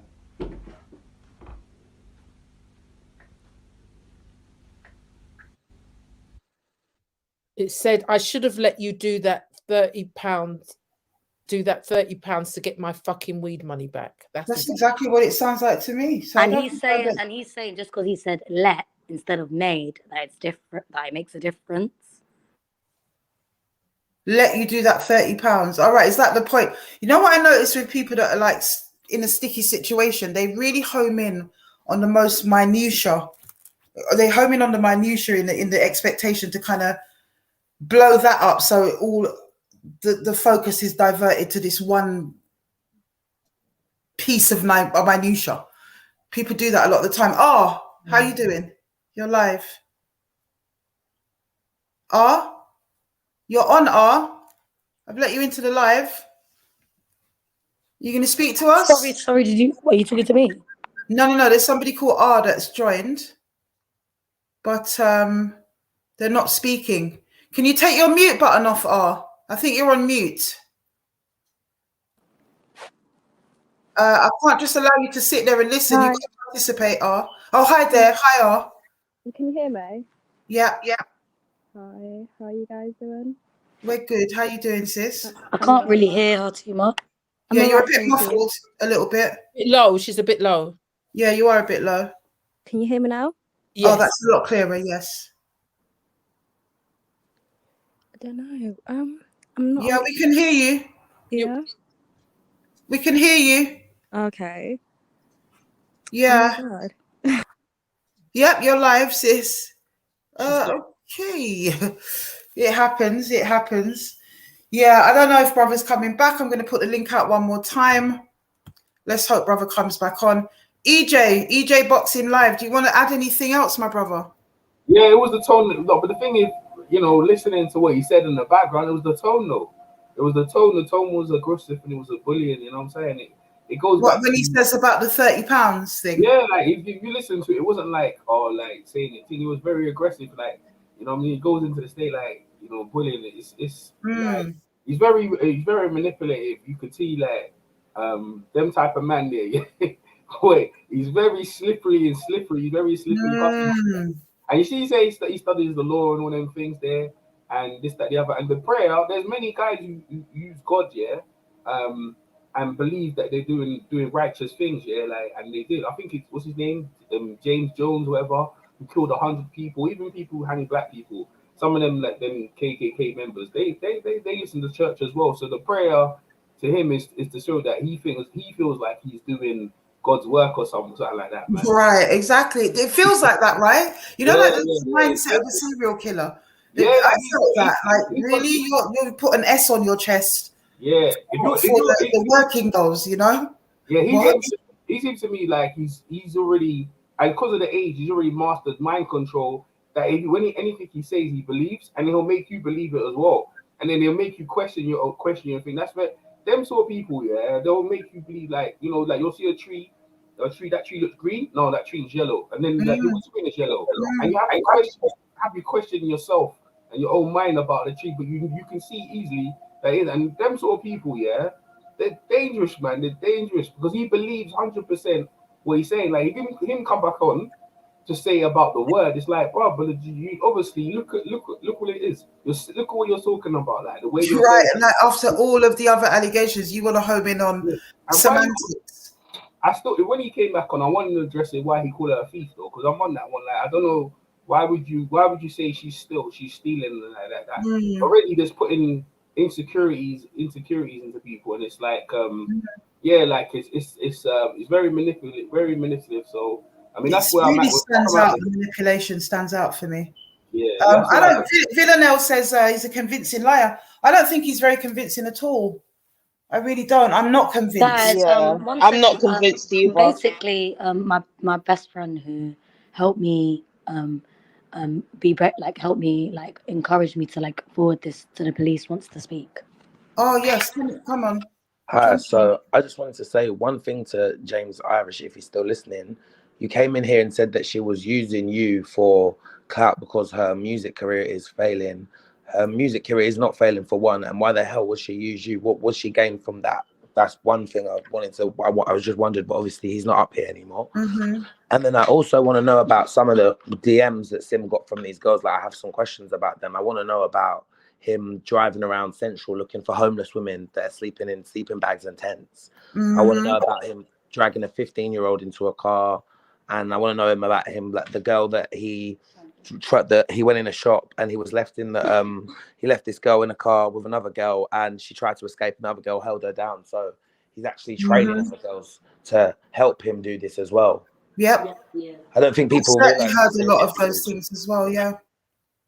And then there's this East Asian girl that is allegedly helping him do all of this right now, and he's literally under her spell. He's probably literally doing all kinds of stuff to her. Like, she's under his spell, Can or I, he's under can I her stop spell. you? Can I stop you there? Sorry, guys. This I don't know what happened.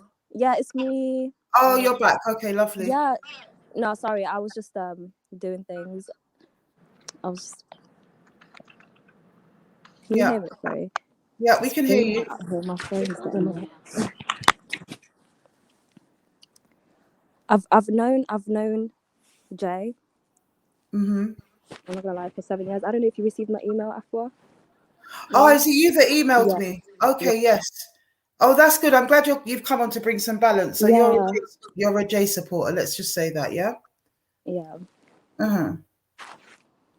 I didn't really get to hear all the story that was happening because I feel like I missed out a lot. But I feel like it's not fair on him really, because I've known him for that many years, and it's mad for me to hear something that happened years back to be brought back now, and it's like it's just upsetting really. Yeah, it must be. Especially on social media, like posting all those things, like pictures of him. It's not nice, because. And what's your experience of him? Oh, he's a cool guy. He's a cool guy. We've worked together, as in we've worked together. Babe, hopefully one day you wake let up. her finish, Sim. You can answer afterwards, hon. Let her finish saying what she's saying. Yeah, go ahead, Yeah. Sorry, can you hear me? Yeah, I can hear you. So you know him as a platonic friend. Have you ever been in a relationship with him? No, not really, no. But not really, or no? No, which one is no, it? We haven't. You said not really. That's intriguing for me. Why would you say that? Have you slept with him? Yeah, so that's what that kind of makes me want to ask. We're being honest here, sis. Hello? All right, sis, if you don't want to share that, that's fine. So you know him. Can you hear me? Can you hear me, Hello? Yeah, can you hear me? Yeah, I can hear you. Did you slept with him? Have you slept with him, No, I haven't. Okay. So you're friends with him. You said you were friends with him for 7 years, which means that you were around at the same time as Sim was around. What kind of area did he live in at that point when you knew him, When I knew him, because I was living in North London at that time. So near Wood Green sides. Yeah, but not Wood Green. Was it Wood Green? No, Wood Green it was. Yeah. But you know how the guy that was speaking not long ago, and how I just told him I was gonna stop you there. Basically, like I'm good friends with the girl that everyone's talking about. Who, Sim? No, not Sim. Which girl? Chinese. Oh, okay. Yeah, I think I spoke with her. Yeah. Yeah. She's all good. She's at home. She's not with, Jay. Mm-hmm. Yeah. And how old are you, sis, if you don't mind me asking? I'm 26. He does seem to have a lot of young women of your age and younger around him. What would you say that's about? And you met him 7 years ago, so you was 19, 20, right? Yeah. So, sis, do you not see that you're literally, you're literally, I don't even, I'm sorry, but I know you're also a victim. You basically been groomed by him, and I know you're lying when you said that you didn't sleep with him. No, let me speak. Let me fucking. All right. No. Let me fucking speak, you fucking rape fucking apologist. You fucking rape apologist. You fucking dirty bitch. Who, me? Sis, I can't allow you to do that on the live, Sim. Yeah. Take some time out, sis. We're not blaming you. We know that I'm you're sorry triggered. We to know hear that you've gone that through a lot, things has sis. happened to you. Let me done. Sim, stay where you are, my darling, but I've had to mute you up. Just calm down, my darling. Calm down, because I know it's hard. But we're going to have to hear everything in the balance, all right? So let me mute you up for now. Take a breath. I know your brethren is there with you. He's a real rock. If you can just give a little pat on the back, brother, and then we'll hear back from you, all right, Sim? But let's just hear what R's got to say and give everybody a fair crack of the whip. Yeah. Are you with him? Are you with him, Ma? No, I'm not with him. Okay. Okay. I swear, man. I'm not with anyone. I'm on my own. I literally stepped out from my house just to, come on this live because I just thought, like, Can I say something? Okay, all right. I was gonna ask. Where did you meet him? Like, how did you meet him? Because you was 19. Like, how did you meet him? Like, where? What area? Like. Yeah. I can't really remember roughly, but obviously it's because it's been that many years. I remember I was shopping with my cousins at that time. I came to London, and yeah. Are you not from London then? No, I'm not from London. Oh, okay. I thought I heard a bit of maybe a Midlands type twang or something, or maybe even up north.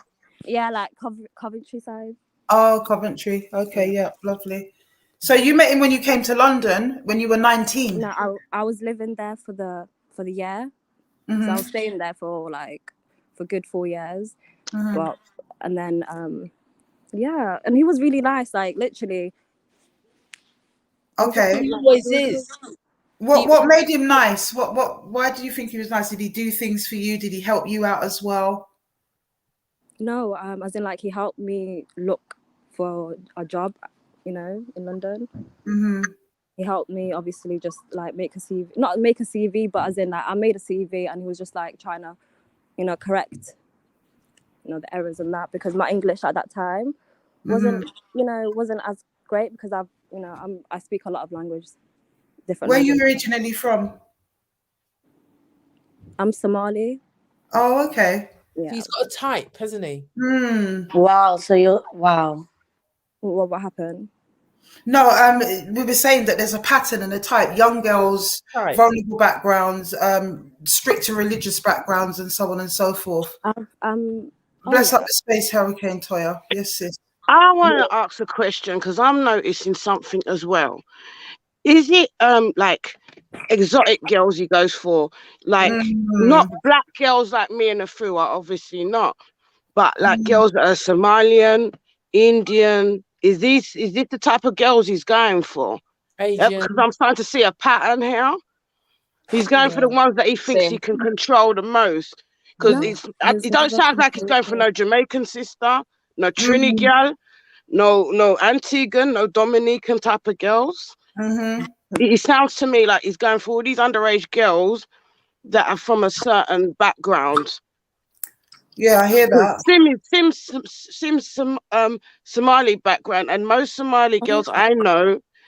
I'm not trying to not trying to say nothing bad about Somali girls, but most of them are just like work and home kind of girls. Yeah. Where we more defend ourselves. You know what I mean? Once we get to a stage, got some fire as well, you know. Don't get it twisted. Some do. Ones. Trust me, especially the ones that was hanging out with me back in the day. Trust me, they got the fire in their belly at a certain stage. But someone's mentioned an Asian girl. Someone's mentioned, but is he going for a certain type? Yeah, and Chinese girls as well. See, what's that? And Chinese girls, Indian girls, Somalian girls. Thailand. She's from Thailand. She told me. So he's going for he's going for underage girls from a certain background because he knows who can control. Because if he touches the odd sister from Dominica, Jamaica, St. Lucia, even Ghanaian and Nigerian girls, they've got brothers and uncles that will rip off his head. So I'm starting to see like a pattern where he thinks, okay, let me try these type of girls here. Can you guys know what I mean? So that's what I'm asking. Who are you asking? Who are you directing that question to? Is it R? So what nationality? She's Somali as well as Sim. Okay. Yeah. So she's you've been accused of being a liar. You have slept with him. No, I haven't. I'm gonna jump off now, but I just wanted to see. Thanks, sis. Thanks for that, Hurricane Toya. I'd like to ask, what did you like about his American accent? Because that's unique, isn't it? Like maybe you have where you from, and like was his American accent you liked about him, yeah? Not even. He just seemed like a guy, that was just like a white man, and yeah. How old did you think how old was he then when you met him? Like about late 20s. But that doesn't add up because he's in his 40s, isn't he? He's just admitted that tonight. He wouldn't say exactly where, but he did admit that he was in his 40s. 48, isn't it? 48. So but he didn't want to confirm 48. He just said he's nearby that. Which says that he's in his 40s. So why do you think that he lied to you and told you that he's younger? And this is another pattern that has come up. He keeps telling women that he's younger. Why do you think that was? He's been locked up. He was born in 1977. So he's definitely in his 40s. Can you explain that, do you think?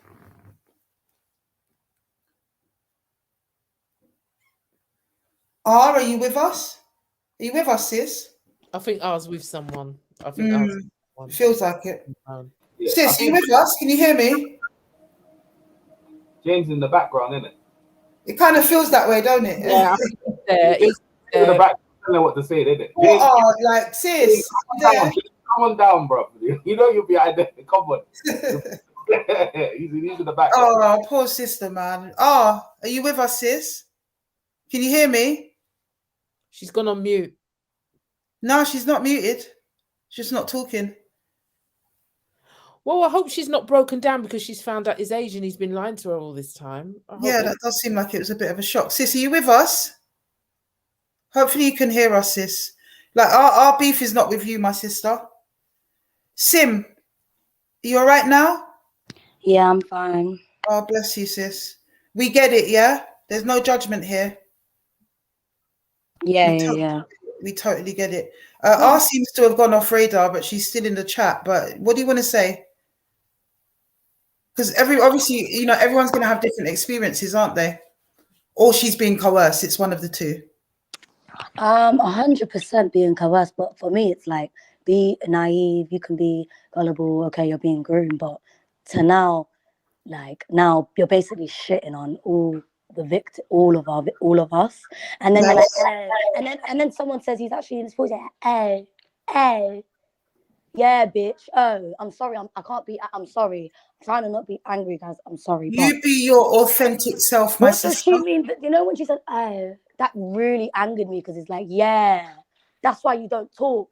That's why you don't shit on victims, but because you and now you're with him, and he's probably, I'm not trying to say anything, but he's probably assaulting her right now.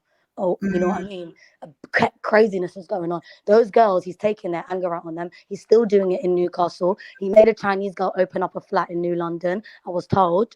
And the Chinese girl runs her own brothel now. Not even a brothel, I would call it a trafficking house. And he runs the one in Newcastle. And he also sleeps in a van, and he pimped out the van, and the van has a bed. These are what multiple people are telling me. How would I know? A lot of stuff, yeah. So I just feel like I just really hope she never has children, because those poor children are going to have a mother that likes rapists. And I'm going to be honest, I don't really care. I'm going to be straight up, because I notice people like to jump around stuff. I'm going to be honest. She needs to not have children, because she's the type, if she has a kid, God forbid, and he's around that, like what? He's going to abuse something crazy to her kid, and what's she going to say? Has he got any kids? Has he got any kids? Yes, he does. Yeah, have he's got a daughter. He has a kid. She was like 4 years old when I was being abused, so she must be 5 years ago, maybe 10 now. And he's not allowed to see her. And the baby mom has completely cut him off. He's also ruined her life. And I also wanted to add that one day when he wasn't there, I used to go through his things because I knew like his police cases and all of that. That's how I know all of this. And he wrote a book, and he even showed me and read it to me about how to traffic girls. And other victims also said, yeah, he used to write a book. And I remember he read it to me, and he said, look, I'll never forget it. He said something like, you see a girl that's really vulnerable, she looks lost, they're the perfect victims. Like he's like, that's why when Andrew Tate done that book, the same thing, I was triggered. Do you know what I mean? Because he did it too. It's called the lover boy tactic. Yeah, the lover boy tactic. It's a strategy, isn't it? Is there a chance that maybe Sim, you, Afua, and the other ladies, some of the other ladies, can get together to work out and build a case? Well, that's what we're trying, isn't it, Sim? Yeah, I do think that this one, would be one that could go forward to the court.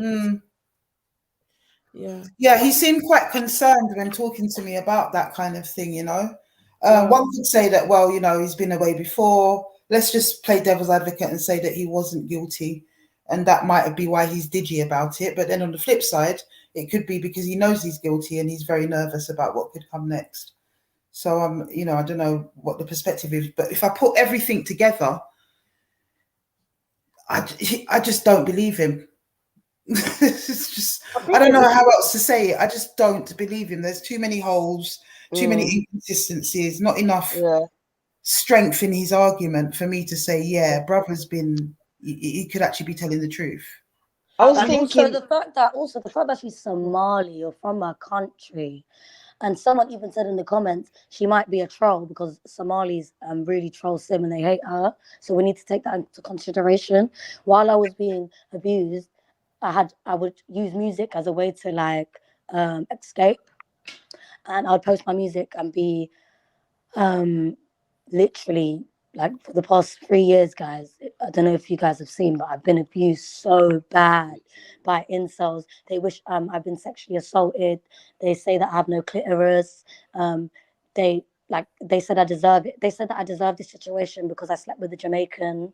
Because I got with this is what I get for being with a black man. This is from your own Somali community, isn't Yeah, it? yeah. All the Somali men are saying that, and there are like 50 of them in my comments, and no one's really defending me. Maybe they haven't seen it, but they're all in packs, saying you deserve it. You're not what you want. You are a wannabe black woman, so you deserve it. We don't. Somalis, for the most part, don't believe they are black, do they? Yeah, the ignorant ones, they don't believe they are, but of course they are. But yeah. Yeah, I mean, I know it's tough in that community, especially as a woman, as a young girl. It's pretty tough in that community, isn't it? Only like 2 weeks ago, I had enough because I was getting literally shredded to pieces by football and insult accounts because I'm a Somali female rapper, and they were saying, oh, Sim Gold, we pray that she gets shot dead, and they had like 50 likes. And then another one said, we pray that she gets sexually assaulted. She has no clitoris. To be fair though, after the last one, because there was literally threats of that, there was death threats, of like sexual assault, and like wishing sexual assault and death on her. And ever since the last time when she posted screenshots of how like severe the like abuse is, loads of people showed their support, and like ever since then it's kind of died down quite a lot. There's obviously going to be the odd weirdo here and there, but like she's not standing for it no more. Like she's not going to sit here and like have any hate, especially when she's gone through what she's gone through. Absolutely. I just found it funny how R just dropped out. I mean, she's gone now, but R just wasn't, you know, poor thing. Listen, let's just say that she is a victim, Sim, because when you were in the thick of it, would you have come on and defended him if this situation had presented itself? No, I'm going to be real. I'm genuine. You were a different kind of captain. I'm genuinely not even saying this. No, I believe you as well. Even when he used to say to me, take this card, look, there's a girl over there, go give him it. I used to say no. I used to say no. I think that's why you were his biggest challenge, to be fair. It feels like you're the one that he wanted to hang on to the most, because you're the one that had the most resistance, and that's always a turn on for people like that. You know, I totally agree with that. Totally agree with that. So I think that's what it's all about, really. And I found it interesting that he was really saying that he'd never really said a bad word to you, that he never actually tried to get you back when you wanted to leave. But then it was there in black and white, and he really couldn't answer that question. I don't remember. Did he answer that question, people? I don't remember a plausible answer. No, he did not. He did not answer that. He didn't. And the thing is, he can't deny is that, okay, it was consensual, but he still had sex, yeah, with young girls. He can't deny that fact. He can't deny that. Exactly, he hasn't. So he admitted, he literally like dug his own hole. That's the thing that he's not even getting. He's dug his own hole because he literally admitted to even having sex. Okay, he didn't admit to the other things, but he did admit to having sex with young girls. So you can't deny that. And he's on this live now. It's been recorded. He's trying to say that he had an unfair trial because the way that they perceived him as a kind of American homeboy. That was what I heard him saying, right? Like the hairstyles and whatever. And I was thinking, seriously, this is, do you know what I mean? This is England. They're gonna base it on the facts, unless they've got another reason to stitch you up, which I don't think they have in this situation. You're not important enough to them. You know what I mean? It just didn't add up. I was thinking, if you're going to like at least come prepared, like with every question you was firing at him, this guy was stuttering. This guy was stuttering and he was pausing. He didn't even come prepared. I think him having his camera off as well was very telling. Sim's got hers. Yeah, why didn't he show his face? Like, Sim, you showed your face. You showed what you look like. Why can't he do the same thing? It's just and yes, saying that he offers a service. I wanted to explore that a bit more with him. What do you mean a service? You're either doing something out of the goodness of your heart, which is what you're saying you're doing, but then you're saying it was a service. So, as far as I know, services are paid for. You see? There's so much that gave him away. Services are paid for. So if you're offering a service, how are these women getting your service? That's what I don't understand. It's really, it's really just crazy. out of the goodness of his heart, because he's decided to be the Superman for women of the night or working girls. I've heard enough. What's the verdict, guys? Lie or truth? He's a liar, a big fat liar. Yeah, I have to conclude that as well. Sorry, James, mate. I'd And love to. Told on himself. He completely told on himself. He really told on himself. It wasn't slick at all. You know, your game might have been able to work, James, on young girls who are vulnerable, who haven't seen the world yet, or been able to separate the wheat from the chaff. But it certainly doesn't work here. We're not buying it one iota, James. I'm sorry, mate. Please come on. I'd love to tell you face to face, because you know there's no aggression here. There needs not to be. But you have to accept, James, especially when you watch this back. You have to accept that your whole approach, your language, and your explanation is questionable, brother. It's full of holes, and nobody's really buying it on this platform right now. Sim, I think you've been really, really brave, sis. you know, and don't feel no way about being triggered and letting off, because we totally get it. We totally get it. But I would say try to show a little bit of mercy to R, because if she's being coerced, and it sounded like he was in the room on that call, then she's clearly a victim. And you know, not everyone is as strong as you are, sis. And he pulled her out. He pulled her out because it was getting too hot. She wasn't doing a good job for him. Let's hope, like Sim said, there's probably madness going on. Let's hope she's not, you know, getting a beating for it or whatever, because she didn't really stand up I to just it. didn't like how she was so like, yeah, no. Does it surprise you that she's Somali as well? Sorry. Combination is, what's this disgusting piece of shit's name? James Irish. So James Irish, I would like to speak to you. I'd like you to come up here. We know that combination is you. We know that's your business. Why can't you? Are you not man enough to come up? Combination in the chat. Come back on, James, man. You should be able to stand up to this type of questioning, bro. You can speak to all these little girls, and you can have little girls defending you, but you can't speak to us. What's going on? You can't shy away from the truth. You can't shy away from the truth. Like, it's already out there. Like, just say, like, I admit it. Like, you know, it's already out there. You can't keep denying. Sorry, but he's in the comments talking about speculation. It's not speculation. It's facts. You're a pedophile, you're a sex trafficker, and you're going to jail. You dirty bastard. And you've got pedo tendencies, because it does get younger. He's just on the border of it. He's very smart in that way. I spoke to somebody who said they were 14 at the time. Can we hear from MD, please? MD's just joined the chat. Who's MD? Sorry. Hi, everyone. Hi. Hi, MD. I just wanna say I know Sim, and I talked to her in Instagram. Okay. I knew the guy. I knew him from a dating app. He invited me to go on dinner.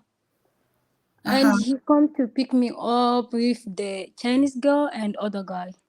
He came to pick you up with what, sis? He come to pick me up. We're supposed to go to dinner.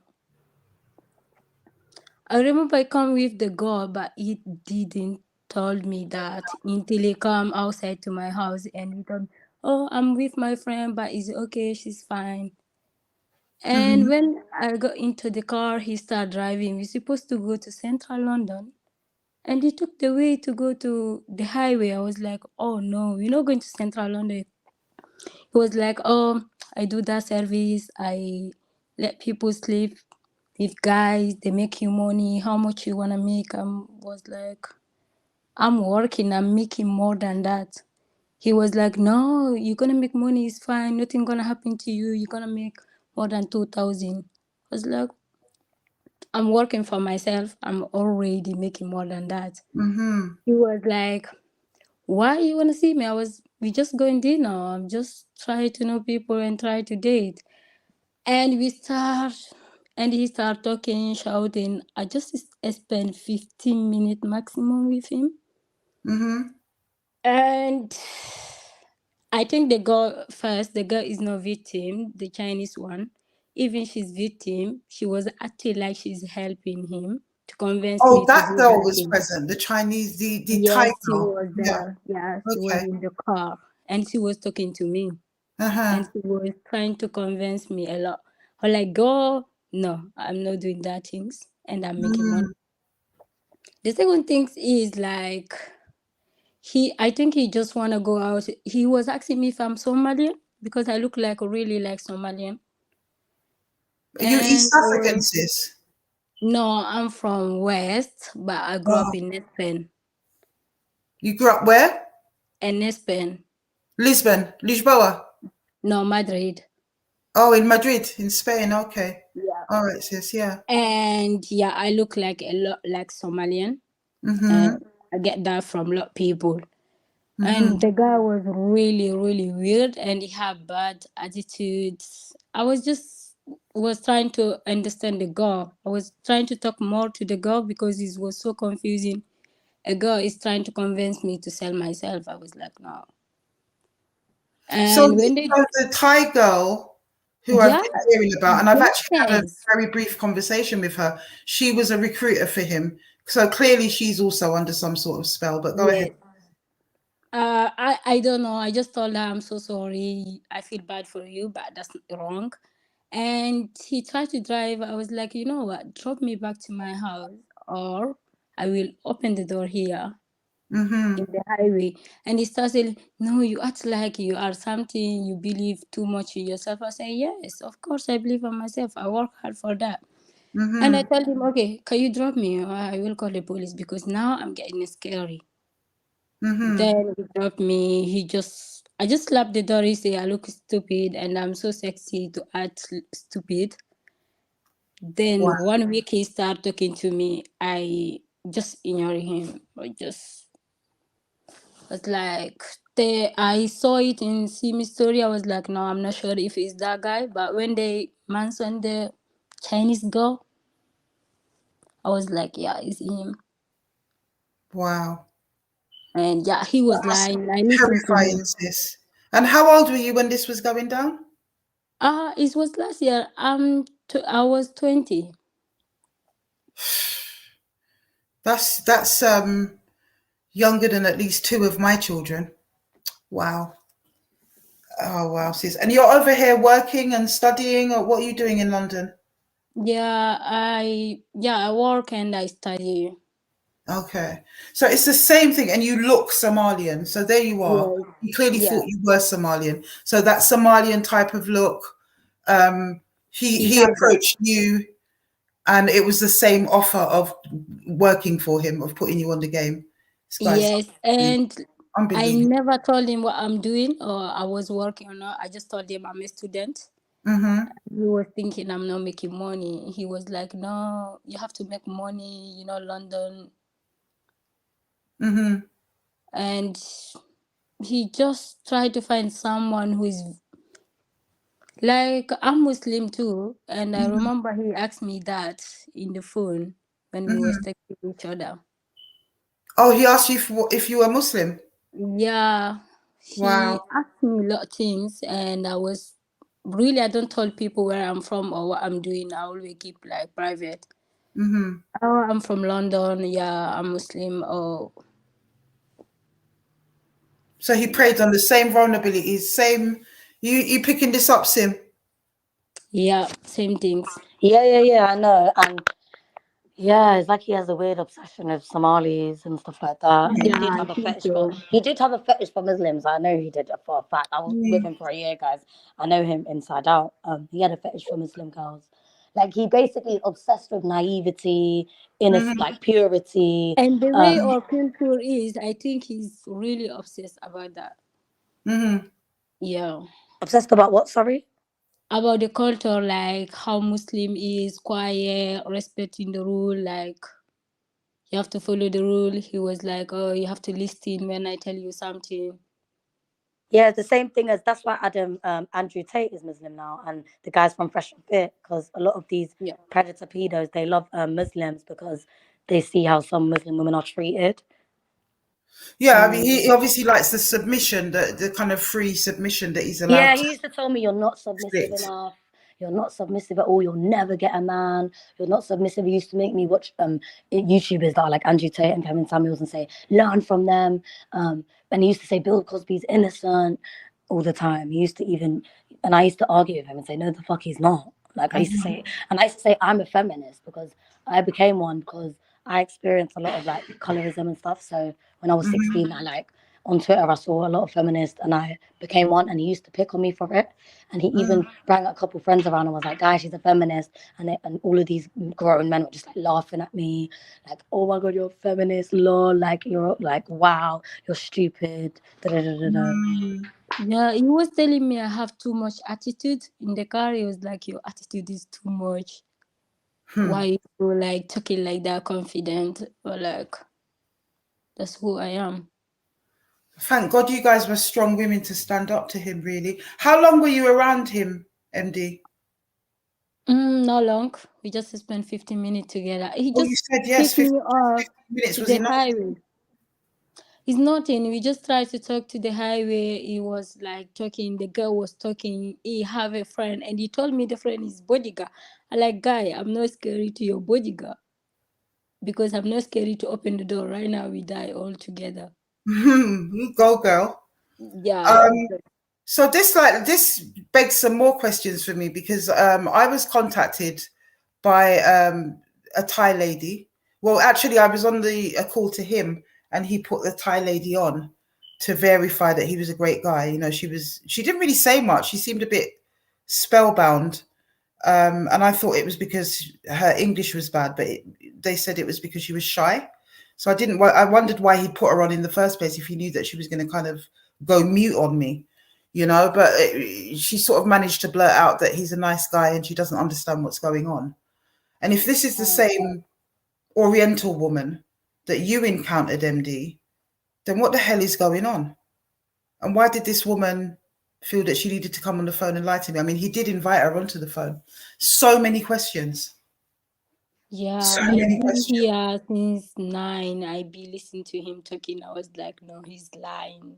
Because he was saying, no, I'm not looking to no one. He's like, tell me on my face. He wants me to sleep with guys and get money. Like, straight away without telling me, oh, no, you have to do that.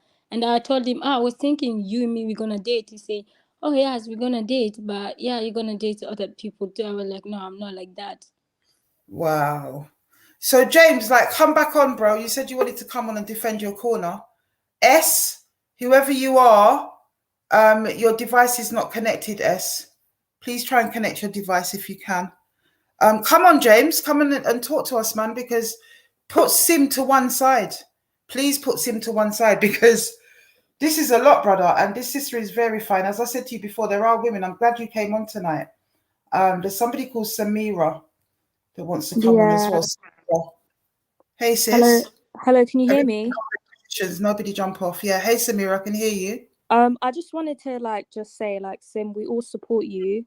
I'm Somali as well, and I understand how hard it is, for everyone to come at you on Twitter and like all the insults and stuff like that. And I'm just saying, I'm really proud of you to just even to come out is a lot, you know. So I just wanted to say that. But I wanted to say someone made a comment on in the chat that said that he basically targets people from traditional family cultures to try and manipulate. So why that's probably why he goes for Somali girls and stuff like that, because by the way, I just wanted to, sorry. By the way, he goes for every type of girls. I heard someone say he doesn't go for Caribbean girls. No, he mainly goes for black he doesn't care, guys. He specifically even likes the black black girls, Somali, Caribbean. He don't care. White girls, Chinese girls, Asian, Indian. There's no limit. Yes, he does like the culture, and what you're saying is right. And thank you so much, Samira. You've been supporting me a lot in the comments. Yeah, I know. I just feel you know, it must have been really hard, just because I understand how our culture thinks and how they are, and you know, I just know it must have been so hard to even just come out and just tell your story, and how much it's it takes a lot, and plus dealing with the hate from our community when we should all be supporting each other, especially with such allegations like this, where someone has is doing sex trafficking and going out his way to go find vulnerable women. I just think it takes a lot for you to even do that. So yeah, and especially just our community is not very supportive. I'm just gonna say that they're not very supportive. They're very judgmental people, and you know, they just want to bring people down. So I just wanted to say you know, hopefully you're strong enough, this could defo go to court, and I'm just praying for your healing. Maybe get some therapy, and for before you do that, first go get therapy and work on yourself, be strong. We're all here for you, we support you, and we love you. That's all I have to say. Thank you. Yeah, and sis knows we're going to be working in the background with that as well. Yeah, and I was going to say also, I'm glad that this situation has got some traction, and it went onto the Shade Borough as well. And you've been getting a lot of love in the comments as well, you know. So I'm very proud about that, you know. And this needs to spread even wider, you know, even to New York as well, where he originally comes from. So yeah, we need to, sort him out because it's not good. And if the police are not going to give any justice towards this, we'll get justice. Street Well, justice for let's him. not promote violence against anybody, but this is a form of street Yeah, justice. not as in like violence, but Yeah. like, going on a march or something about this, Yeah. Are you not for him? There's millions of guys like him, which is just terrible from around the world. Like there's so many guys like him, which is just mad. Like it's just such inhumane behavior. Guy like people like that. Sheriff S, his picture has been posted on my Instagram, and we showed it here today on the live as well. So even though he hid his face, he's still out there. S, can you connect your device? I'm gonna have to kick you out. Sorry, you've been sitting there, S, but you need to connect your device, please. Otherwise, I can't add you. I'm gonna wrap up now, guys.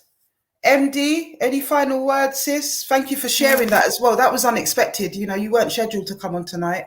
So you've obviously been sitting and listening and not been able to listen to the lies, and you've had to share your story. And it's really important because so many women are supporting. I just wanted to support like Sim, and I understand now because we are really similar background. Mm-hmm. And it's really difficult to be in that kind, and she's doing music and it's really, really difficult. And go to her Twitter today and see people commenting she deserved that, no one deserved that, and she's really strong, and that's really, really impressive what you're going to do. And posting it on your Instagram telling everyone was really good. Yeah, that was a brave move, sis. You've done well. Brave. Thanks for that, MD. Thanks for that. Shane, any last words? Yeah, I'm really proud about coming out publicly and speaking about this situation because I never heard of this guy, before because I follow you on Instagram. When I heard about this, I was like really shocked, and to find out you was doing a live about this, I was even more happy that you had a lot of bravery to come here. And then also other girls have also come out and spoken about it, and that's what we need to do in general. We need to sort these pedos out. So yeah, that's what I've got to say. Oh, bless you. EJ, what are you saying, bro? What's your final analysis on the situation? Nah, man, it's good that the girl, the young lady can come out and you can support her on the platform and and even for us men and understanding what goes on out there. You know what I'm saying? It's easy. Not everyone they got this thing here that some men don't believe in and stuff, but clearly by listening to both sides of the story, because you only get one side, but he actually came on, and for me, some of the stuff he was sharing, it was like what the young lady was saying. It shows that he's obviously not physically, but obviously we didn't see the physical, but the mental abuse what goes on, and it's good that you have your platform to share for these young ladies, for them to voice their the stuff that's gone on. So yeah, it's good. It was a good show, and that usually I just listen in and stuff like that. But the topic really was like, wow, you know what I mean? It's London as well, so really good that they've come out, and yeah, it was a good show. So add my little input. That's what I got. And guilty or not guilty? Oh, with him, yeah, like he's guilty. He's guilty. I don't think in his mind he's innocent, but yeah, he's definitely guilty. 100%. 100%. Yeah, for real. Janie. Yeah. Sim, I think you've done a really brave thing today, and you've helped a lot of other young girls who may have gone through the same thing. And I think you know that because other girls have contacted you and other girls have contacted Afua. We support you. We don't judge you. We don't judge you at all. And we will hopefully move forward to get justice. We will get justice for you. He's a nasty piece of work and he needs to be away. He shouldn't be walking these streets. He needs to be put away. And once again, thank you. Thank you for the help that you've given to other girls that may have suffered the same thing. Bless up, sis. Thanks for that, Janie. Thanks for that. Sim, how do you feel this? I just feel like I just want to thank you so much, Afua, because like it's making me emotional. I don't want to cry, but it's like it was 5 years. It Put was some like hearts 5 and years. fire in the chat for Sim. Put some hearts and fire in the Yeah, chat. man. Put up some love heart emojis and some Yeah. fire for our sister here, man. It was like 5, 6 years in the making. Like, do you know what I mean? And I'm just really happy that my friend as well, like, helped me, like, because he showed me, like, he literally had a panic attack when I told him, and his reaction showed me, oh my god, that wasn't normal. And I'm just so happy that you helped me show the world that, because a lot of people, if this interview never happened, like, a lot of people would say I was lying, you know what I mean? But he kind of exposed himself in every way, and he helped me. Very quickly before we shut up, there's one other person that managed to jump on right on the deadline. KAKD kicked. I spelled it wrong. I was supposed to put an S. I put a thesis. Oh, okay. Bless up, sis. Yeah, give us your thoughts, my sister, very quickly. I'm not even going to give you my thoughts right now. I think everybody has said all they need to say. I just wanted to back. I think Jenny was saying it as I was turning off the live. Big up to Sim. Sim, seriously, this is like so brave, and you've done so much for so many other young girls out there. And just know, like they said, you've got a tribe behind you now. Like you have all these people in the chat behind you now. And Sim, by the way, I'm the one that messaged you on Instagram halfway through to check in. Yes. But yes, well done for coming on. Keep your strength and know that you've got us all behind you. Yeah, and not just us in the chats. There'll be thousands of people watching this afterwards, and beyond that as well. I'd like to see what Brother's got to say. I'm going to seek out a conversation with him. Whether or not he wants to speak to me, I don't know. I hope so. But we're not buying it. We're not buying it, James. We're really not. And Sim, I can't even add to what's been said. Big up, my sister, and hold your strength. I think you always have. You always have held your strength, and that's what enabled you to get through the time that you was with him. You know, to be able to get through it and come out the other side voluntarily and in one piece. You should be thoroughly proud of yourself, young lady. You really should. Thank you, and you're really a queen, and you're doing so much amazing work, and like I just want you to know, like you're amazing. Oh, bless you, sis. You know we're going to keep talking, and there's lots of stuff that you need to do in terms of internal work and support for yourself, and we're going to keep that up after the live. You know that already, anyway. Thank you. Bless up, my sister. Blessed love. You too. Yes, people. So there you have it. There you have it.